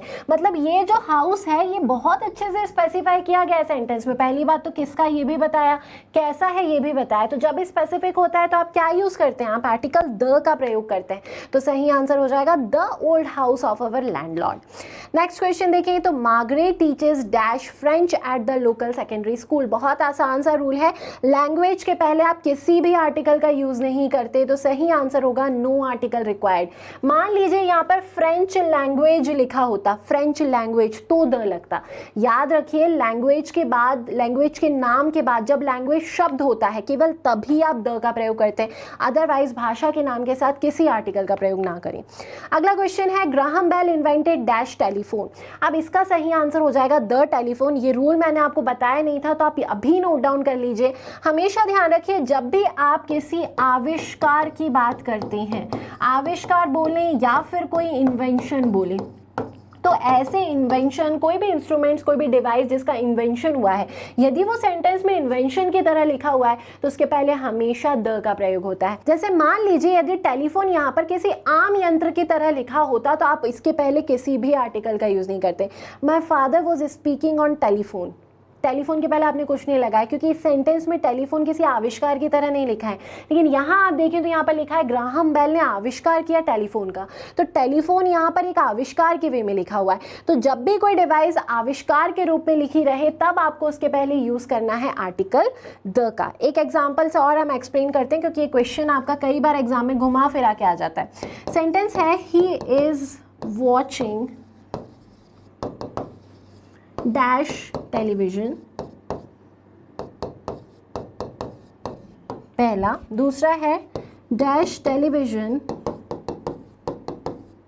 Was invented by George beard. देखिए दो सेंटेंस लिखे हुए हैं यहाँ पर आपके सामने, दोनों सेंटेंस में ब्लैंक किसके पहले, नाउन टेलीविजन के पहले। अब पहला सेंटेंस पढ़ो यदि आप, तो लिखा हुआ है he is watching dash television, वो टेलीविजन देख रहा है। यहाँ पर ये टेलीविजन एक यंत्र की तरह लिखा है तो आप कुछ नहीं लगाएंगे, नो आर्टिकल रिक्वायर्ड हो जाएगा। यहाँ देखें तो टेलीविजन को जॉर्ज बियर्ड के द्वारा इन्वेंट किया गया था, यहाँ पर यही टेलीविजन इन्वेंशन की तरह लिखा है, तो यहाँ आप किसका यूज करेंगे, आर्टिकल द का। तो याद रखेंगे जब भी कोई इंस्ट्रूमेंट कैसे लिखा होता है, किसी इन्वेंशन की तरह लिखा होता है तो उसके पहले द का यूज होता है। अगले क्वेश्चन को देखें हम, तो once in dash while Anna comes over and we spend the day together. Once in a while ये एक फ्रेज है। वंस इन ए वाइल मतलब अधिकतर, कभी कभी, थोड़े थोड़े समय में, थोड़े थोड़े समय के बाद, तो वंस इन ए वाइल बोलते हैं आप हमेशा। तो यहाँ पर क्या आएगा, आर्टिकल ए आएगा, once in a while. Next question, dash truth behind the events remains a mystery. हमेशा ध्यान रखो ट्रुथ कभी भी लिखा है तो ट्रुथ के पहले आ जाएगा आर्टिकल द। लाई कभी भी लिखा हो जिसका मतलब होता है झूठ, तो झूठ के पहले हमेशा आता है ए। ध्यान रखेंगे ट्रुथ के पहले आता है द और लाई के पहले आता है ए। तो यहाँ पे क्या हो जाएगा आपका ऑप्शन नंबर बी सही आंसर हो जाएगा। The strong should help dash weak. अब देखिए पर्टिकुलर हो गए स्ट्रॉन्ग, पूरी कम्युनिटी की बात है, जैसे द रिच और द पुअर था, वैसे ही यहाँ पर है द स्ट्रॉन्ग और द वीक। तो जो स्ट्रॉन्ग है उन्हें कमजोरों की मदद करनी चाहिए, तो क्या आएगा दूसरे में, आर्टिकल द आएगा। Next question, all dash passengers and crew of dash plane that hit the mountain perished. बोला जा रहा है कि जितने भी पैसेंजर्स और क्रू थे उस प्लेन के जिसने माउंटेन को हिट किया। सब कुछ पर्टिकुलर है यहाँ पर, कौन सा प्लेन है जिसने माउंटेन को हिट किया था, वो वाले प्लेन की बात हो रही है। तो ये प्लेन स्पेसिफिक हो गया, जब प्लेन स्पेसिफिक हो गया तो यहाँ पर द आएगा। ये पैसेंजर्स और क्रू कौन से हैं, जो इस प्लेन के पैसेंजर्स और क्रू थे, तो ये भी स्पेसिफिक हो गए, तो यहाँ भी क्या आएगा द। स्पेसिफिक हो जाए साथ में एक्सप्लेनेशन दे दे सेंटेंस में तो बिना सोचे समझे द लगाना चाहिए, द और द सही आंसर होगा। अगले क्वेश्चन को देखिए, dash happiness and love surrounding dash newly married couple was evident. अब देखो यहाँ पर ये सब कुछ अनकाउंटेबल नाउन है, आप देखें तो ये हैप्पीनेस भी अनकाउंटेबल नाउन है, ये लव जो है ये भी अनकाउंटेबल नाउन है। आगे आप चलें तो न्यूली मैरिड कपल, ये मैरिड कपल के लिए आपको लगाना है। देखो हैप्पीनेस और लव, किसका हैप्पीनेस और लव की बात हो रही है? जो न्यूली मैरिड कपल है उनके। तो ये अनकाउंटेबल नाउन स्पेसिफाई हो गई, तो यहाँ पे क्या आएगा? आर्टिकल द आएगा, ठीक है। न्यूली मैरिड कपल, किसी पर्टिकुलर न्यूली मैरिड कपल की बात हो रही है। हर एक न्यूली मैरिड कपल के सामने जो लव और हैप्पीनेस होता है ऐसा कुछ नहीं बोला जा रहा है, कोई पर्टिकुलर की बात हो रही है, वहां पर लिखा नहीं है लेकिन ये चीज़ इसमें छुपी हुई है। तो यहाँ पे क्या हो जाएगा? पर्टिकुलर है तो द हो जाएगा, तो दोनों में आएगा आपका आर्टिकल द और the. Next, dash aspirin dash day will keep heart elements at bay. ये एन एप्पल अ डे जैसा आपको नजर आ रहा है, तो एक एस्पिरिन एक दिन, एक एस्पिरिन प्रतिदिन। हमेशा ध्यान रखो, प्रति के लिए, एक के लिए, दोनों के लिए ही आप ए का यूज करते हो, और यहां पर एन आएगा, एन एस्पिरिन अ डे। सही आंसर होगा आपका ऑप्शन नंबर बी।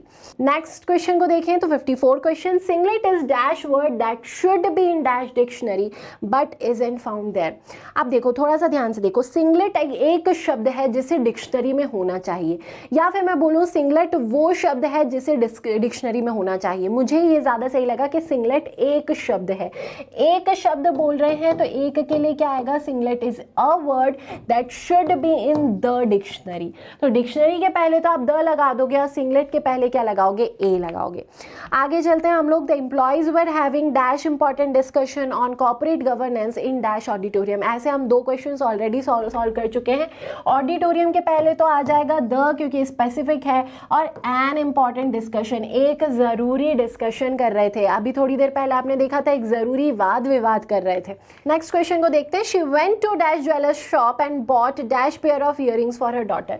अब पहले हम ये जो सेकंड वाला ब्लैंक है इसको सॉल्व करने की कोशिश करते हैं। देखिए, पेयर ऑफ इयरिंग्स उसने खरीदे अपनी बेटी के लिए। कैसे पेयर ऑफ इयरिंग्स थे हमें नहीं पता, कौन से मेटल के बने थे हमें नहीं पता, कैसा कलर था, कैसा डिजाइन था, हमें कुछ नहीं पता। मतलब ये जो पेयर ऑफ इयरिंग्स है ये कहीं से कहीं तक डिफाइंड नहीं है। डिफाइंड नहीं है तो डेफिनेट आर्टिकल नहीं आएगा, इनडेफिनेट आर्टिकल यूज करोगे, आ जाएगा a pair of earrings for her daughter. अब ऑप्शंस में से हम एलिमिनेट करते हैं। दूसरे ब्लैंक में ए आ रहा है, मतलब या तो ये होगा या ये होगा। दो ऑप्शन सी और डी आपके एलिमिनेट हो गए। अब देखो, वो उस ज्वेलर की शॉप पर गई अपनी बेटी के लिए एक जोड़ी इयररिंग्स लेने, या फिर मैं बोलूँ वो किसी ज्वेलर्स की शॉप पर गई अपनी बेटी के लिए एक जोड़ी इयररिंग्स लेने। क्या ज़्यादा अच्छा लग रहा है आपको? ज़्यादा अच्छा लग रहा है वो किसी ज्वेलर्स की शॉप पर गई। उस कब बोलते? जब आप पर्टिकुलर यहाँ पर स्पेसिफाई कर देते। स्पेसिफाई तो नहीं किया, तो यहाँ भी क्या आना चाहिए? इंडेफिनिट आर्टिकल ए आना चाहिए। तो सही आंसर कौन सा हो जाएगा आपका? Option number B, she went to a jewellers shop and bought a pair of earrings for her daughter.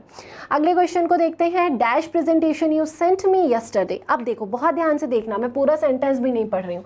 Dash presentation you sent me yesterday, कौन सा प्रेजेंटेशन? जो तुमने मुझे कल भेजा था वो वाला। तो यहाँ पर तो हो जाना चाहिए the.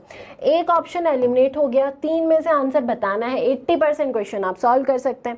Is dash useless one, जब भी आपको यूजलेस वर्ड दिखे ना तो उसके पहले आपको ए लगाना है। ट्रांसलेट भी करके देख सकते हैं कि जो प्रेजेंटेशन मुझे कल भेजा था तुमने वो बिल्कुल बेकार था, वो एक बिल्कुल बेकार था। यूजलेस वन है तो एक ही की बात हो रही है, तो यहाँ पर वैसे भी क्या आना चाहिए? ए आना चाहिए। तो सही आंसर क्या हो जाएगा? द और ए। ऑप्शन नंबर बी सही आंसर होगा। Next question, to be healthy, reduce junk food in dash house and concentrate on healthy meals for entire family। अब दूसरा जो ब्लैंक है उसको हम सॉल्व करते हैं। इंटायर फैमिली, ये देखो जैसे होल हुआ करता था, ऑल हुआ करता था, वैसे दिख रहा है। जब कंप्लीट की बात होती है तब क्या लगाते हैं? हम द लगाते हैं। यहाँ पर तो हो जाएगा द। सेकेंड ब्लैंक में आएगा द, तो या तो ए ऑप्शन है या डी। बी और सी को एलिमिनेट कर दिया। अब देखिए, जंक फूड कहाँ पर आपको अवॉइड करना है? हाउस में अवॉइड करना है, आपके खुद के हाउस में अवॉइड करना है। तो यहाँ पर हाउस पर्टिकुलर है, पर्टिकुलर है तो यहाँ पे क्या यूज करेंगे आप? आर्टिकल द यूज करेंगे। तो सही आंसर है आपका option number D, to be healthy reduce junk food in the house and concentrate on healthy meals for the entire family. तो दोनों में आ जाएगा द और the. Next question, dash report was filed in dash neighbouring police station where the incident had occurred. अब देखिए, जहाँ पर घटना हुई थी वहाँ के नेबरिंग पुलिस स्टेशन में रिपोर्ट फाइल की गई। एक रिपोर्ट फाइल की गई, एक ज़्यादा सही लग रहा है। तो पहले वाले में एक आएगा, मतलब आ जाएगा आपका ए। पहले में आना चाहिए ए, तो ए और बी एलिमिनेट हो गया। कहाँ पर फाइल की गई, जहाँ इंसिडेंट हुआ था वहाँ के नेबरिंग पुलिस स्टेशन में। तो ये जो पुलिस स्टेशन है ये स्पेसिफिक हो गया, इंसिडेंट के पास वाला पुलिस स्टेशन। तो यहाँ पे क्या हो जाएगा, यहाँ पे होगा द। तो a report was filed in the neighbouring police station where the incident had occurred. A और द आपका सही आंसर होगा। नेक्स्ट क्वेश्चन को देखते हैं हम। She is dash expert in vocational and communication skills management for BPO sector. वो एक एक्सपर्ट है, बिल्कुल सही लग रहा है। जब एक सही लग रहा है तो यहाँ पर ए या एन आएगा, एक्सपर्ट है तो आप क्या लगा देंगे, एन। तो शी इज एन एक्सपर्ट, केवल एक ही ऑप्शन में पहले में आपको एन दिख रहा है जो कि है ऑप्शन नंबर सी, तो यही आंसर होगा। अब मैं आपको बताती हूँ कि दूसरे में उन्होंने द क्यों लगाया, क्योंकि बीपीओ सेक्टर एक पूरे डिपार्टमेंट की बात हो रही है, जैसे प्रेस था, जैसे जुडिशरी होती है, इन सब के पहले आपको द का यूज करना होता है। तो सेकेंड ब्लैंक में आप यूज कर लेंगे द का। तो सी जो ऑप्शन है ये आपका सही आंसर हो जाएगा। Next question, the doctor says that mine is dash hopeless case, sorry एक बार बोलती हूँ।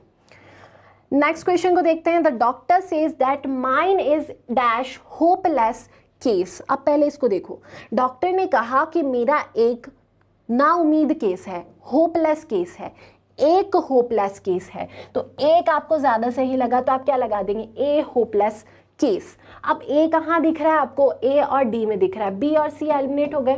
I should live in dash open, मुझे खुले में रहना चाहिए, मुझे एक खुले में रहना चाहिए तो नहीं बोलेंगे, खुले में रहना चाहिए मतलब पूरे इन्वायरमेंट की बात हो रही। तो जब इतने वास्ट चीज की बात होती है तो क्या लगाते हैं, द।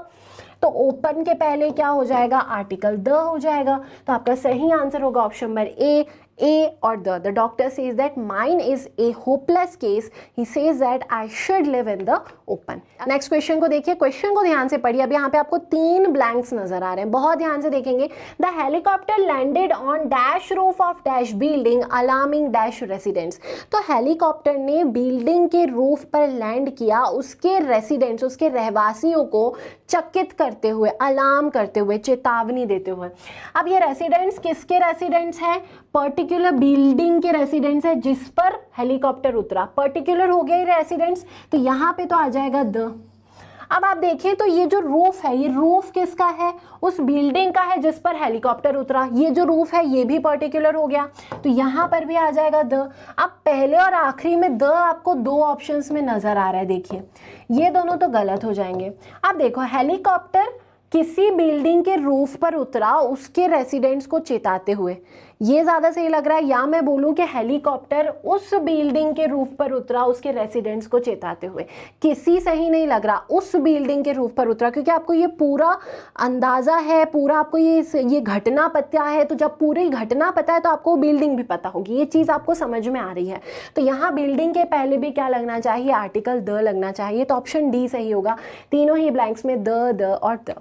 अगले क्वेश्चन को देखिए, look at dash shop around the corner that is dash one I was referring to, we will take dash look in the shop. अब देखिए पहले हम इतने सेंटेंस को करते हैं, एक सेंटेंस को करते हैं। Look at dash shop around the corner, उस शॉप को देखो जो कॉर्नर में है, उस शॉप को देखो। जब आप उस बोलते हैं तो क्या लगाते हैं, द लगाते हैं। तो यहाँ पे क्या आ जाएगा, look at the shop around the corner that is dash one I was referring to. ये वही है जिसके बारे में मैं तुम्हें बता रही थी, ये वही वाली है जिसके बारे में मैं बता रही थी। तो वो बोलते हैं तो क्या लगाते हैं, फिर से द। तो यहाँ भी क्या आ जाएगा, that is the one I was referring to. Starting में दोनों में द कहाँ दिख रहा है आपको, ऑप्शन नंबर सी में। तो बस सी ऑप्शन ही आपका आंसर हो जाएगा। लास्ट में आ जाएगा a, we will take a look in the shop. ये जो ए लुक है, ए लुक का मतलब है हम एक नज़र घुमा के आते हैं शॉप में, एक नज़र फिरा के आते हैं शॉप में। तो घूम के आते हैं, एक नज़र मार कर आते हैं, इसको बोला जाता है we will take a look in the shop. तो सही आंसर है आपका the A, look at the shop around the corner that is the one I was referring to, we will take a look in the shop. अगले question पर चलते हैं, set back dash clock it is dash are too fast. अब किसी clock के बारे में बात हो रही है, बोला जा रहा है कि उस क्लॉक को सेट बैक करो, थोड़ा पीछे करो क्योंकि वो 1 घंटा आगे चल रही है। अब ये पूरा डिस्क्रिप्शन दिया है क्लॉक के बारे में कि वो 1 घंटा आगे चल रही है, तो क्लॉक पर्टिकुलर हो गई। जब क्लॉक पर्टिकुलर हुई तो यहाँ पर तो द आएगा और यहाँ पर क्या आ जाएगा, एन आर टू फास्ट। तो द और एन कौन से ऑप्शन में दिख रहा है, ऑप्शन नंबर बी, यही आपका सही आंसर होगा। अगला क्वेश्चन है, cars from dash early days were different from dash dash ones we see today. अब देखिए पर्टिकुलर कार्स की बात हो रही है और पर्टिकुलर स्टेज दे दिया गया, ड्यूरेशन दे दिया गया कि एंशिएंट जो कार्स हुआ करती थी, पुराने दिनों की जो कार्स हुआ करती थी, तो यहाँ पर भी द आएगा। और वर्तमान की कारें from the ones we see today, तो पर्टिकुलर आज के समय की कारें बोली जा रही हैं, तो पर्टिकुलर हो गया, तो यहाँ भी द। ये पुराने जमाने की कारों की बात हो रही थी इसलिए द था, या आज के कारों की बात है इसीलिए द, क्योंकि दोनों ही चीज़ें स्पेसिफाइड है। तो सही आंसर होगा ऑप्शन नंबर ए। अगले क्वेश्चन को देखते हैं। How blue dash sky looks, what dash beautiful day this is. अब थोड़ा सा ध्यान से इसको देखो, वो सच ए वॉट ए देखा था आपने, कितना सुंदर दिन है बोला जा रहा है, क्या आएगा, what a beautiful day this is. दूसरे ऑप्शन में तो ए आना चाहिए, ए ऑप्शन मुझे ए ब्लैंक ए मुझे दो ऑप्शन में नजर आ रहा है, ए और सी तो डिलीट हो गया। अब मुझे बी और सी में से बताना है। अब देखो यहाँ पर बी और सी में आप देखो तो पहले में द लिखा है, दूसरे में एन। स्काई के पहले एन आ सकता है क्या, नहीं आ सकता, ये भी गलत हो गया। सही आंसर क्या होगा, बी। तो how blue the sky looks, कितना ब्लू दिख रहा है स्काई, कितना सुंदर दिन है आज का। तो आप एलिमिनेट करके आंसर पर पहुंचे, how blue the sky looks. और ऐसे भी आप देख सकते हैं कि स्काई बहुत ह्यूज है, तो स्काई के पहले हमेशा आप द का प्रयोग करते हैं। अगला क्वेश्चन देखिए। After getting dash evidence dash suspect was interrogated and imprisoned. Evidence मिलने के बाद सस्पेक्ट को इंट्रोगेट किया गया और जेल भेज दिया गया, उससे पूछताछ की गई और जेल भेज दिया गया। तो एविडेंस मिलने के बाद पर्टिकुलर सबूत की बात हो रही है, किसी पर्टिकुलर केस की बात हो रही है, तो पहले में भी द आएगा और दूसरे में भी द आएगा कि एविडेंस मिलने के बाद उस पर्टिकुलर केस के सस्पेक्ट को ही इंट्रोगेट किया गया और प्रिजन भेजा गया। अगला question, who is dash girl sitting there, she is dash untidy girl. अब देखो इसको सॉल्व करते हैं। She is dash untidy girl, वो एक अनटाइडी लड़की है, मतलब वो एक हाइजीनिक नहीं इंसान नहीं है, वो एक अनटाइडी लड़की है। एक बोला तो ए एन आना चाहिए, अनटाइडी अ से शुरू हुआ तो क्या लगाएंगे, एन। तो दूसरा ऑप्शन में आना चाहिए एन। कहाँ दिख रहा है आपको दूसरा ऑप्शन में एन, बी और डी में दिख रहा है, मतलब ए और सी तो गया। अब देखो आप थोड़ा सा रेफर करो, वो लड़की कौन है जो कॉर्नर में बैठी है, वो एक अनटाइडी गर्ल है। वो लड़की कौन है जो वहां बैठी है, वो लड़की कौन है, वो जब बोलते हैं तो क्या लगाते हैं, द। तो सही आंसर हो जाएगा option number D, who is the girl sitting there, she is an untidy girl. Next question, he looks as lost as dash owl, however he is dash honor to this profession। अब बोला जा रहा है कि वो एक owl जैसे, वो एक उल्लू की तरह लॉस्ट खोया हुआ नजर आता है, एक उल्लू की तरह खोया हुआ नजर आता है। एक बोल रहे हैं यहाँ पर, क्या लगाएंगे आप, एन। आउल है क्योंकि पहले ऑप्शन में तो एन आना चाहिए, पहले ब्लैंक में एन आपको केवल डी ऑप्शन में लिखा हुआ नजर आ रहा है, तो वही आंसर हो जाएगा। आप देखो ये थोड़ा सा ध्यान से, यहाँ का तो मैंने एक्सप्लेन किया आपको। डैश ऑनर, इसको पढ़ोगे तो आप क्या पढ़ोगे, आप ऑ पढ़ोगे तो यहाँ पे क्या आएगा, एन आएगा। वो एक ऑनर है, वो एक सम्मान है उसके प्रोफेशन के लिए, इस तरीके से बोला गया है, ठीक है। तो एन और एन, डी ऑप्शन सही है। Next question, when we have a party we believe in the philosophy of dash more dash merrier. अब देखो हमने कंपैरेटिव डिग्री का रूल पढ़ा था और मैंने उसको थोड़ी देर पहले ही आपको बताया था कि कंपैरेटिव डिग्री जब भी सेंटेंस की शुरुआत में होती है तो उसके पहले आर्टिकल द का प्रयोग होता है, ठीक है। तो यहाँ पर ये कंपैरेटिव डिग्री है, यहाँ पर इसके पहले क्या आना चाहिए, द आना चाहिए। और मेरियर भी एक कंपैरेटिव डिग्री है, तो इसके पहले भी क्या आएगा, द आएगा। तो द मोर द मेरियर, सही आंसर हो जाएगा आपका ऑप्शन नंबर ए जो है वो होगा सही answer. The higher you go the cooler you feel, the more you earn the more you spend. इस तरीके का ये जो हम बार बार आपको सक्सेसिव इंक्रीमेंट या सक्सेसिव डिक्रीमेंट दिख रहा हो तब भी कंपैरेटिव डिग्री के पहले द लगाते हैं, ये भी आप याद रखिएगा। तो ये थे आपके सभी क्वेश्चंस जो हमने देखे आर्टिकल से रिलेटेड। तो यदि आप एक बार पूरा थियोरेटिकल पार्ट देख लेंगे आर्टिकल्स का और उसके बाद जब आप इन क्वेश्चंस की वीडियो को एक बार देखते हैं और फिर आप कुछ क्वेश्चंस घर पर बिना देखे जब सॉल्व करते हैं तो पूरी तरीके से आर्टिकल्स के कंसेप्ट आपके इतने अच्छे से क्लियर हो जाएंगे कि आप किसी भी कॉम्पिटिटिव एग्जाम को दीजिए, उस एग्जाम में आर्टिकल का एक भी क्वेश्चन आपका गलत नहीं होगा। So thanks for watching.